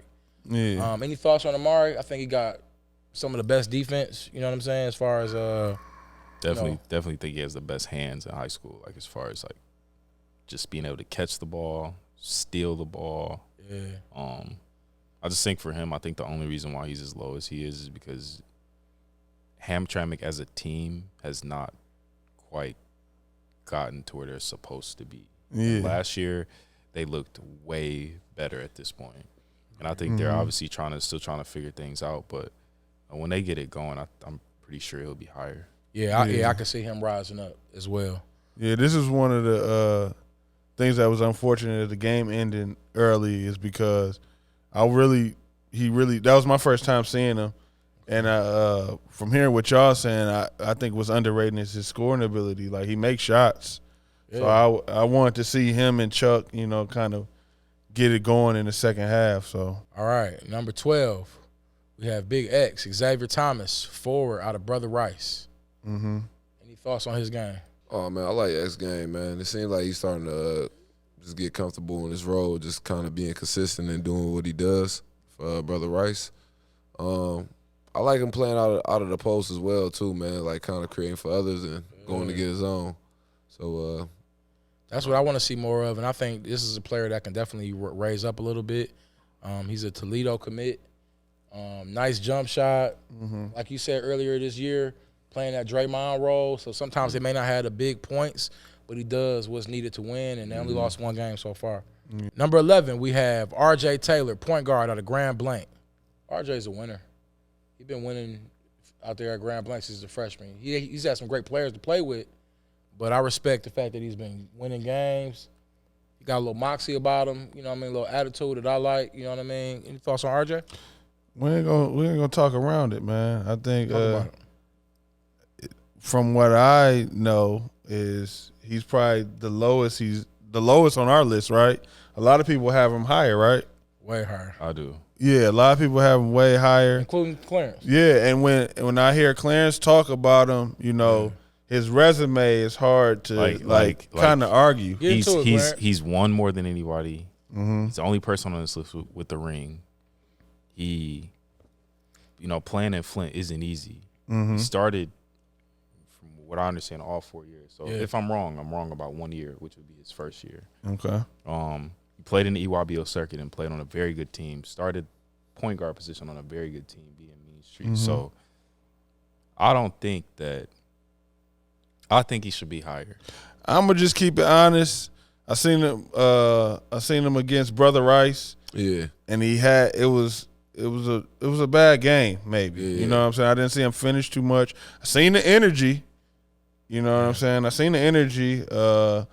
Maybe his teammates wasn't completing some of the plays too, and he's not a guy that can just put the team on his shoulder and score a bunch of buckets. So And by the way, they did just beat St. Mary's. So I like how you did that. I like how you did that. I hear you. And you know what I'm saying. But that how high up would you have taken him? Top 5? Not right now, because I think he's offensively. I don't think he's in rhythm like he used to. But I mean, in his situation, like, he lost one player left and went to another school. Yeah. Now it's the same thing as senior year. Yeah. So like last year, if Ty Rise was on his team, he would have had 2 rings. That's a fact. This year, I mean, everybody has like a duo or a trio. Yeah. You're looking at him going back to where he went with them last year. So and somebody left this year too, right? Correct. Okay, I got you. So I mean, we talk about situations, in rankings, and I just think that's one. But we'll see. We'll see how. So you wouldn't top 5. I love a winner, man. But a couple notches up, you would. Yeah, a couple notches up for sure. Okay, I like the list though, and I know he'll prove us wrong if we're wrong. And Does number 10 have something to say about that? That's what I love. Number 10 might. You know what I'm saying? Because I feel like number 10 could be a couple notches up. And let's just get right into it. I like how you did that, Joe. We got Bryce Eaton, point guard out of Debson, Detroit Edison. So we all love Bryce's game. Yeah. Right. I just want to talk about how lightning quick he is. A blur out there, but he finishes good. You know what I'm saying? Which is, hard to do at times. And he's a crazy jump shot. He's a sharpshooter in my opinion, man. We saw him at the MLK Invitational, and he played very well against Cass Tech, man. Like all around point guard. I don't think too many people was expecting Debster to have a chance in that game. Yeah. But Bryce showed up, man. And, he had something to say about that. But Bryce, I could see moving up this list. Hell yeah. Most definitely going up a couple of notches. Agreed. And I feel like with Bryce's game, he's on that Heart Over Height squad as well because they was down 11 zip. He was the catalyst upon bringing them back in it, making it a decent game to watch. The last game that we seen him, he surprised me. You know what I'm saying? Because he's filled out a little bit. He's a little bit more athletic. He's stronger. And to match that with his IQ, because he always had an IQ since he was young as far as the way to play the game. I think he's one of the guards. He shoots it the most effortlessly on this list as a guard, in my opinion. Okay. So I think he has a lot of potential. I think what we want to see from him a little bit is just when it comes down to them crunching moments, him taking more of the responsibility and putting the game on his shoulders. But got you. I'm a fan of the way Bryce plays the game of basketball. Well said. But let's keep it moving, because at number 9 we got a newcomer to the list, and I feel pretty comfortable with it. Number 9 we have Tyler Jamison, guard out of Port Huron Northern. Mm-hmm. Any thoughts on Tyler and his game?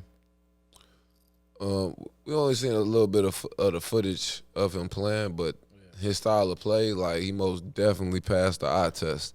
Sometimes you see a player and just see how they approach and what it is their demeanor out there, their demeanor, and how consistent they are. scoring. Yeah, man, it's just like he looked like he was an aggressive player on the offensive end, played strong.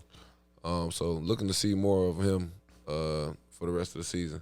Yeah, I like how he get downhill, how he attacks the basket. I like the Euros, and he's finishing strong. Mm-hmm. So I feel like that's a big thing, and he puts up buckets. He averages like 30 plus, and has been doing that for the past few years out there in Port Huron.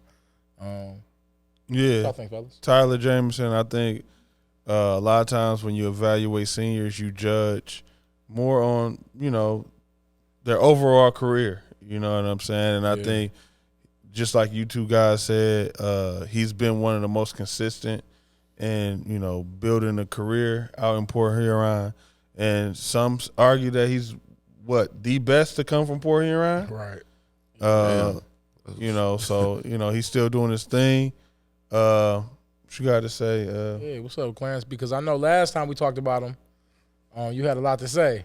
You looking up some stats? I actually want to see something yesterday. I knew you was looking up some stats. You was looking at some numbers, yesterday, man. I think he did like something absolutely crazy. I think he had the stat line was like nuts.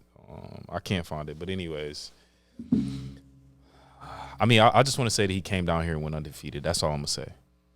So I know a lot of people feel like they might be better than him.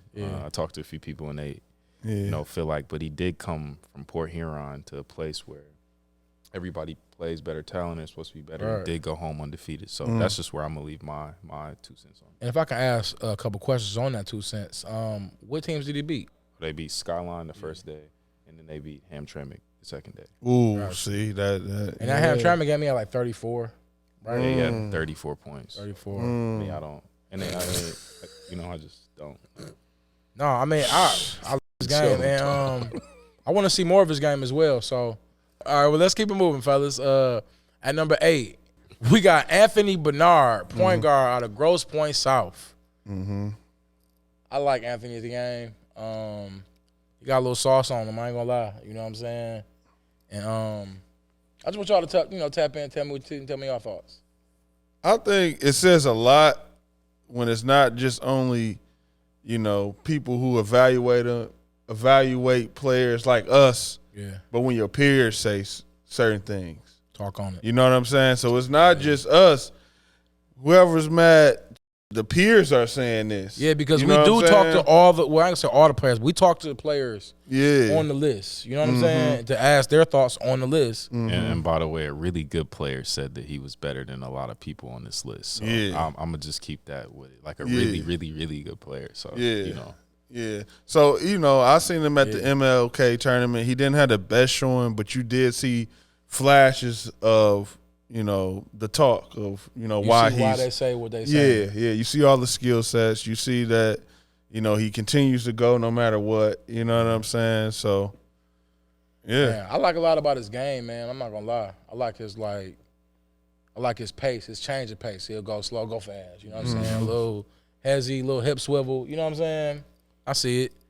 But we'll keep it moving. At number 7, we got Ryan Hurst, guard out of North Farmington. I can't say enough about Rye. I feel like he's a winner. And I feel like I wouldn't have been mad if Rye was higher up on this list. Definitely. Even if it was a top 5. Definitely. I agree with you. All right. I agree with you. We can change it right now. I feel like it's so many definitely's, but he ain't in the top 5. I'm hearing a lot of definitelys, hey, no. Hey, This right here, y'all crazy as hell, bro. right here. Or to leave all this in. Ryan Hurst most definitely should be higher on this list. I want to see what this do to him. They gonna try to, Vince, they gonna try to X me out like I was the one. Most definitely.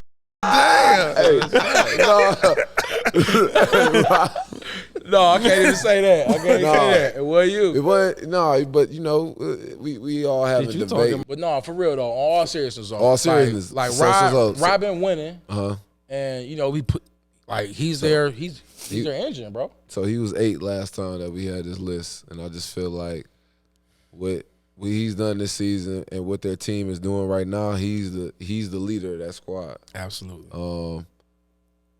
I just feel like he should be a little bit higher. I agree with you, Jay. But see, I've been in the trenches, you know what I'm saying? I've seen firsthand his progression, so I'm kind of proud of it. From afar type of vibe, you know what I'm saying? Like, I've seen where he's came from, and I feel like North Farmington is going to be a tough team to beat in the playoffs, bro. For sure. So I think he should be higher, but I think one thing, too, that's kind of tough in his situation is no matter what anybody says, North Farmington has the best team in the state, and they're the number 1 team in the state. So they're the number 1 team in the state? I don't care what anybody ranking says. Like, I don't think anybody can beat them. That's just my opinion. Those are your rankings, right? You know what I mean? I know they took a tough L, but as being dominant, they could score more as a team, but yeah, I think Ryan, I think it's coming together for him as far as doing what he does on a winning team. And, you know, I think, you know, against anybody, Ryan is going to be a Ryan. Number 6. Which, before we get into it, man, it was a lot of this is where it got tricky. You know what I'm saying? Because around 8 to number 6, who we have as the 6th guy? The 6th guy right now. I don't even want to claim that for him. I think he has the ability to bump up in that top 5 and really make some noise. Number 6 is Malik Olajuwon, guard up out of E-Course. Now, Malik just had 52 points. I believe that was on Bradford, though. And great showing. I feel like Malik can finish above the rim. He's a good shooter. I feel like strength of schedule may have affected this based on what y'all said in arguments. You know what I'm saying? But I would love to see everybody argue right now. I would love to see everybody argue. Yeah, I want to know y'all thoughts for real though on Malik. And you know what? Before y'all say anything, I want to get on number 5 so we can kind of debate if that's cool. Is that cool with y'all? I'm cool with it. Okay, is that cool, Vince? All right, bet. All right. So before we talk about Malik, let's talk about number 5 as well. Chuck Bailey, guard out of Hamtramck. And I love so much about both of their games. Chuck is a great scorer. He's smooth with the rock. I feel like he can get his shot off on a lot of players. Good rebounder. So let's kind of just get into it. Y'all thoughts on the whole Chuck versus Malik theory. They didn't really get to play it out. Yeah. So let's get into it, y'all. I think it's kind of hard to kind of evaluate both of them. You know what I'm saying? Because when you look at Chuck, instantly you look at, I compare his body to somebody like a Bradley Beal. You know what I'm saying? Someone who's 6'4", long arms, athletic, can shoot it. You know what I'm saying? But you want to see that. You know what I'm saying? I think we did see glimpses of that against E-Course and wanted to see more in the second half. I think when we came out to the MLK game, he did show more of that. You know what I'm saying? And with Amari out, he had the ball in his hand a little more. Amari had the ball in his hand in his hand a little more. With Malik, I think it is a lot to do with like strength of schedule and not seeing someone challenge him a lot because you do see the effort in him. You know what I'm saying? You do see the athletic ability. You do see the potential. You do see the shooting ability. You just want to see it night in and night out. I think those are two guys where it's like, okay, they got a lot of potential. Mm-hmm. What can they be? You know what I'm saying? And it's easy to translate their games into professionals that we've seen before. You know what I'm saying? The similarities that they got. Man, I'm gonna start with Malik. Malik is seems to be finding his rhythm as of late. You know, he coming off the 52-point game. I think he had a big game against Woodhaven, I believe, as well, him and KJ. Mm-hmm. So it seems like he's getting into a good groove. But like we said before, just the strength of schedule and like who you doing what against. Like with Chuck, I feel like their schedule been a little bit tougher. Like I like what I saw out of him Saturday at the MLK Invitational, having 23 and 13 against a good Davidson team, scrappy Davidson team, and also seeing him take the challenge of guarding the best player on the other squad. That said a lot to me. You know, with Greg Lawson doing what he was doing, Chuck just saying I'm gonna take the challenge on and try to slow this down. Cut the water off. I don't know, man. But that's why I would take Chuck at 5, Malik at 6. That's why I would have it in that order. Strength of schedule, performance as well. I think it leans in Chuck's favor. Understand. Hold on, man. Hold on. I think what it comes down to is like when you look at Chuck and you look at Malik, right? Yeah. And you see the potential in just their God-given ability. Right. You know what I'm saying? I think what frustrates you sometimes is how did Tyler Jameson come down here and get 34? Ooh. Understand. Malik, how'd you go up against Renaissance and only get 6 points? You know what I'm saying? So these are questions that coming up when we talking about. I'm just keeping it a buck. I see the potential. I know what y'all guys can be. Right. You know what I'm saying? And we here. Well, I know me. I'm here to motivate it, and I want motivate you guys, and I want to see y'all reach y'all full potential.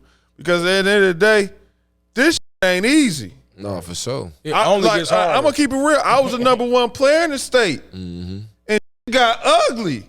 Yeah. But a lot of you can't control. So it ain't about us just saying good things all the time. It's about hold motherfuckers accountable. Yeah. Because this shit ain't easy. Yeah, and don't take it personal. You got to use motivation. You know what I'm saying? Because this is what we here for. This is why we doing this rankings. Prime example, shout out to Vince Baldwin when we was coming up. Yeah. You know what I mean? The Press Spotlight was kind of like the Michigan Bible, you know what I mean? Yeah. Like, this is the Holy Bible. For real, you know what I'm saying? So, like, this is what it's become when we trying to, you know what I'm saying, bring that back to life here at Athlazon when we doing these rankings. It's like, yo, we got high expectations for some of y'all, you know what I mean? I think the state has high expectations for some of y'all. So when y'all see these rankings, you should be motivated. It should be, because, like, I wasn't always the number 1 player in the state. Yeah. When Vince dropped that, and that said, and I'm gonna get shout outs. You know what I'm saying? No. When that said, when I was a sophomore, and that said Daryl Garrett number 1, I'm number 2. Yeah. I went home, I lift weights. I got up early in the morning, 6 a.m., ran, and I thought about, hey, it's real. I thought about Daryl Garrett every day. Yeah, no, real spill. Until I seen him.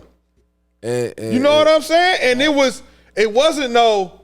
No, you had to show and prove. You had to come with the stats, and you had to win.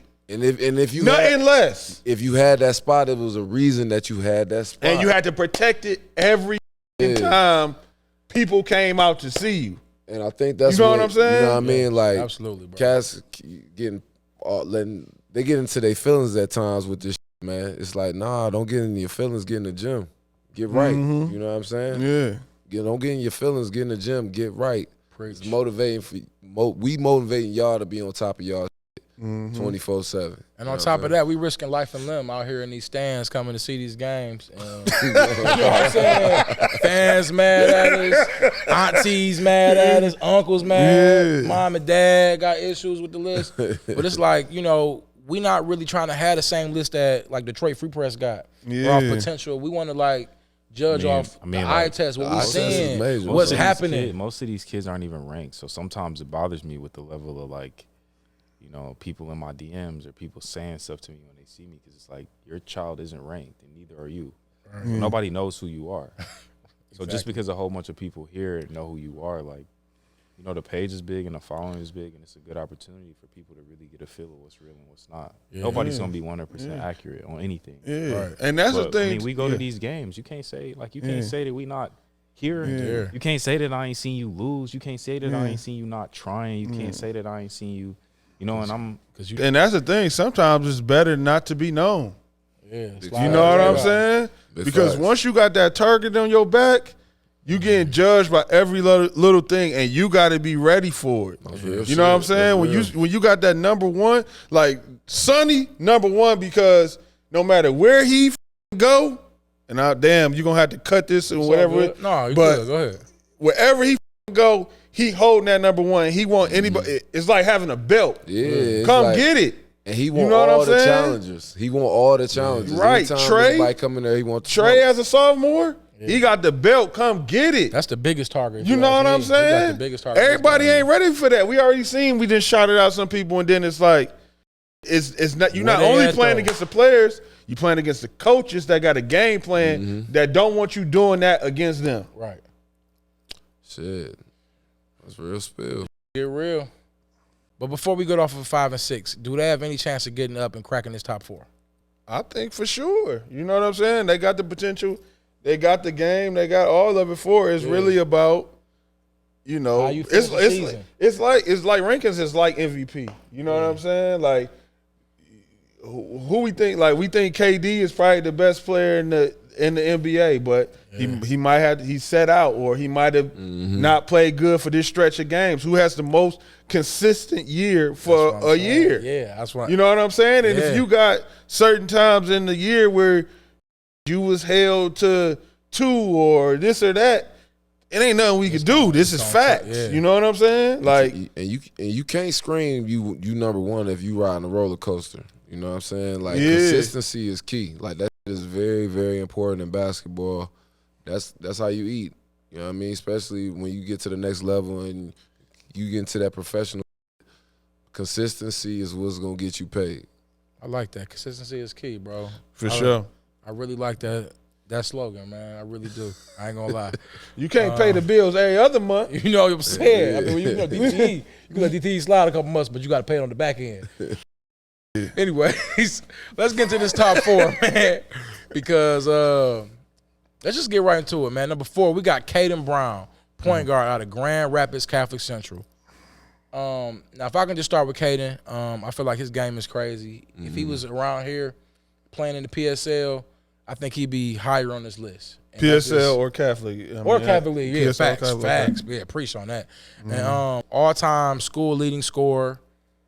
Tell me about his game and what y'all think about Caden. I've always thought this is going to be an unpopular opinion, but I think he's one of the best guards in the state. I think he's neck and neck with who's at number 1. I think the only difference is we don't see him like we should, but I'm telling you right now, last year I saw him do some things to some teams that were absolutely outrageous. I'm talking 35, 37. Like, big numbers. He came with it every time. One of the jump shot guards, to the rack, all that. One of the toughest guards in the state. I just think that, you know, there's a huge thing where, like, we don't get to always watch people from Flint or Grand Rapids. Or, you know, those are two, I mean, that's split, you know what I mean? So I think a lot of times we're very high on other people, but he's like the real deal, and that's I'm super high on Caden Brown. That's real. And I feel like Caden is one of the ones that can really go up by the end of the season based on what they do in the playoffs. 100%. So I think that's important too for everybody to understand. Like, some of these most of all these people play in different divisions. So, like, right now you might be looking at this and you might feel away, but I mean, in the playoffs, when you start winning or losing, like, it's gonna happen. Means everything. He's actually committed to Wright State. Yeah, right. Oh, you going to Wright State? Okay, that's what's up. We're gonna watch and see how this top of the list shakes up towards the end of the season. But at number 3, we have John Blackwell, point guard out of Brother Rice. Thoughts on John? Can I say something real quick? Absolutely. I think it's a big level of disrespect when it comes to Jonathan Blackwell. I've heard a lot of people say that he's not this or he's not that, or whatever. First off, I think he's compromising. I think they're all compromising to win. Yes. I think they're all still learning. And more than anything, to spoil a lot of things that's going on, he's not playing the position that he plays. I've seen him do some things in the summer and, at certain places. And I don't think a lot of you guys have really seen what he is as a basketball player. So I think it's a lot of assumption based on what you see at Brother Rice, and that's not real life. So I just kind of want to give him some kudos because I know I had somebody make an outrageous comment to me recently about him playing a position that he plays at Brother Rice, and I just think they're trying to win a championship. I don't think it has anything to do with what you think he should do because you're not their coach. Right. Yeah, to kind of piggyback, it's like I know when I watched John Blackwell over the summers, it was John and Sonny doing a lot of killing. You know what I'm saying? And I think John, too, amongst his peers, a lot of people say, him in the summertime playing against him, he would kill anybody. Yeah. You know what I'm saying? So I do think he's doing a lot of sacrificing. And people don't know how much sacrificing it takes as an individual to win a championship. And I think that's one of their main goals that they're preaching every day is the number one thing is to win a championship. Yes. So And that's what he preached to us even in the preseason. He was saying it's not about Mr. Basketball, it's about winning that championship. So I respect his game. But you still got to be ready to flip mode when it's time for you to flip mode. Thank you. You know what I'm Glad saying? you said that because he due for a 30 ball. I feel like. And I feel like he can get it any given night. I like his athleticism. I like what he does sometimes in the mid. Saying with his mid range and just getting to the rack. And I do want to see more of it. I can't lie. I'm one of the ones where I want to see him turn up and be that guy on Brother Rice. Yeah, that's just me, and that's what I would want to see out of Blackwell, man. Just seeing him be a little bit more aggressive, more consistently. But I agree with what Clarence said as far as him being compromised over there. It's like they all kind of sacrificing or they're just focusing on winning basketball. Winning basketball. You know what I mean? That. You can't knock that at all, man. I respect it. When you can sacrifice what you bring to the table. And you can do more, but it's like you pulling back and letting your brothers eat, and y'all winning. So, it seems like it's a recipe for them to win. And a lot of people are just extremely disrespectful when it comes to him, though. He's a Wisconsin commit. Come on, like he's got the I just think people you got to know to know. And one thing about him is if you know, you know. A lot of people just don't know. Yeah, but they'll never know. Yeah, but that's the world we live in. That's the world we live in. Anybody that's playing on that type of level gets that type of scrutiny. You know what I'm saying? Because they expect the most out of you. So you know what I'm saying? That's what champions deal with, man. Right? Yeah, champions deal with. And I don't know. They didn't win championship. I can't call them championship if they didn't win it. That's true. But that's what they aiming for. You know what I'm saying? And that's what everybody expect. No, I'm not predicting anything. We got to get predictions eventually. Okay, for sure. And we're doing our top 10 teams. I'm sure that's coming up soon. Yeah. But let's keep it moving and let's get to number 2, which is John's teammate Curtis Williams, guard forward out of Brother Rice, Louisville commit. Silky smooth jump shot, one dribble pull up game is crazy. I'm liking what he's doing behind the arc. What's your thoughts on Kurt? Man, Kurt a 3-level scorer. I think the big question mark with Kurt. Well, not a question mark, but it's just I think people see like the glimpses of him. We had those 3 games of scoring over 20 straight. Yeah. It's like I think us as fans, we sometimes want that all the time. You know what I mean? We just like see it. It's like, damn, we know he can do this. We know he can do that. But same thing with Blackwell. We want to make sure that we understand that there's 3 D1 players on there, possibly 4 with Warren Marshall. They kind of got to spread the meal around, man, so they can keep winning. I think that's what's important for them right now. But I like Kurt, man. I think he got a lot of potential. Excited to see what he's gonna do at Louisville. At times when it does get tight, but they only lost 1 game. They're in great shape. I think they'll be fine. But what's your thoughts on Kurt? No, I like how Kurt started the season. I haven't evaluated him for the previous 3 years like everybody else had, but they say he has taken steps up and he wasn't always this aggressive. I just want to see more of that. You know what I'm saying?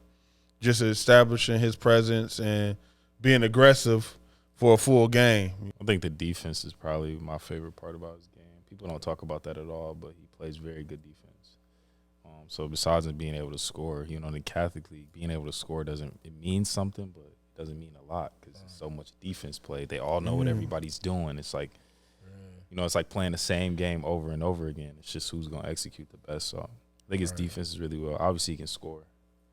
Like I said, for me, it's kind of hard because I've seen a lot of these guys in runs and consistently or AAU, stuff like that. So I know these are two different things, but I kind of get to see a different side. So I can't always agree with everybody else in their opinion about what they see and how, I can't agree with everything. But I like him in this spot. Well, it's only one player left. Y'all know who that man is. We got to give it up to my dog, number 1, Sonny Wilson, maintaining his number 1 spot throughout the year thus far, and he's a point guard out of UD Jesuit, making the Cubs look good, man. He's been 4-year starter, been putting up buckets since day one. Thoughts on Sonny, man? Man, I think we all big fans of Sonny. Just loves his approach and his demeanor to the game, and wants all the smoke all the time, taking on all challengers. Most definitely a proven leader. I like what he's doing with UAD, looking to compete every time he touch the floor. Yeah. Sonny, he one of the favorites, bro. Pontiac's finest. I think Sonny is number 1 for. Like, I think he's number 1, just like I said, man. He got the belt, and it's for whoever want to challenge him. You know what I'm saying? And I got some challengers too. Yeah, I think he has the mindset of, I don't want a politic to be number 1. When the game come, I'm gonna show you, and it's not gonna be no excuse after. It's the facts. Yeah, you know what I'm saying? And I think that's what a lot of the players nowadays need to have some of the same mindset as Sonny, as far as, taking that mindset of, I'm about to go do it. Yeah. I'm going to put the work in, and then I'm going to go do it. Period. And forget what everybody's saying. Yeah, forget that. I mean, I hate to spoil it, but he's not going to move. I mean, I feel you. I mean, it's just my opinion. No, he got the dog in him, and that's like just before I ever started recording, like, people would tell me he was number 1. I'm like, whatever. Right. When I first started watching him, like, even the other day what he did to De La Salle, I mean, I've never seen somebody that, like, has a will to win like that. Yeah. Like, you see teams like that, but you see a player diving on the floor, doing anything to win the game. Knows what the other team is gonna do. It's like, he scores well too. So what can you say? And I think it's hard too, especially when you ranking seniors, is once they put a resume together over 3.5 years, it's kind of hard to take away you can't. What they did, in the last half of the season. If they had some bad games, it's almost like, he didn't fault for this now. And he didn't even have bad games for real. Like, I think he, just had them little small injuries. But since he been back from that, he been cooking, man. It's still 9-1. Team is super young too. That's why I think he'll stay at number 1. To be able to lead a young team like that is crazy. And when we talk to him at the game, he's very, like, aware of what disadvantages he might have that someone might have advantages over him. Like, that's how you could tell a competitor, like, they real with themselves, like, okay, he has this over me, but I'm going to figure out a way to win. You know what I'm saying? You could tell that's how his mind works. It's like, this person has this, but I got this. You know what I'm saying? And very few people have that. And I feel like effort is such a skill that a lot of times our skilled players don't necessarily have all the time. As far as our best athletic players are, like, they take plays off. The effort he put in, you know what I mean, right, and the skill he has, it's like it's kind of rare to see that combo. And I feel like that and having that dog in him is what kind of keeps him at number 1. It's gonna keep him there, like you said. Yeah.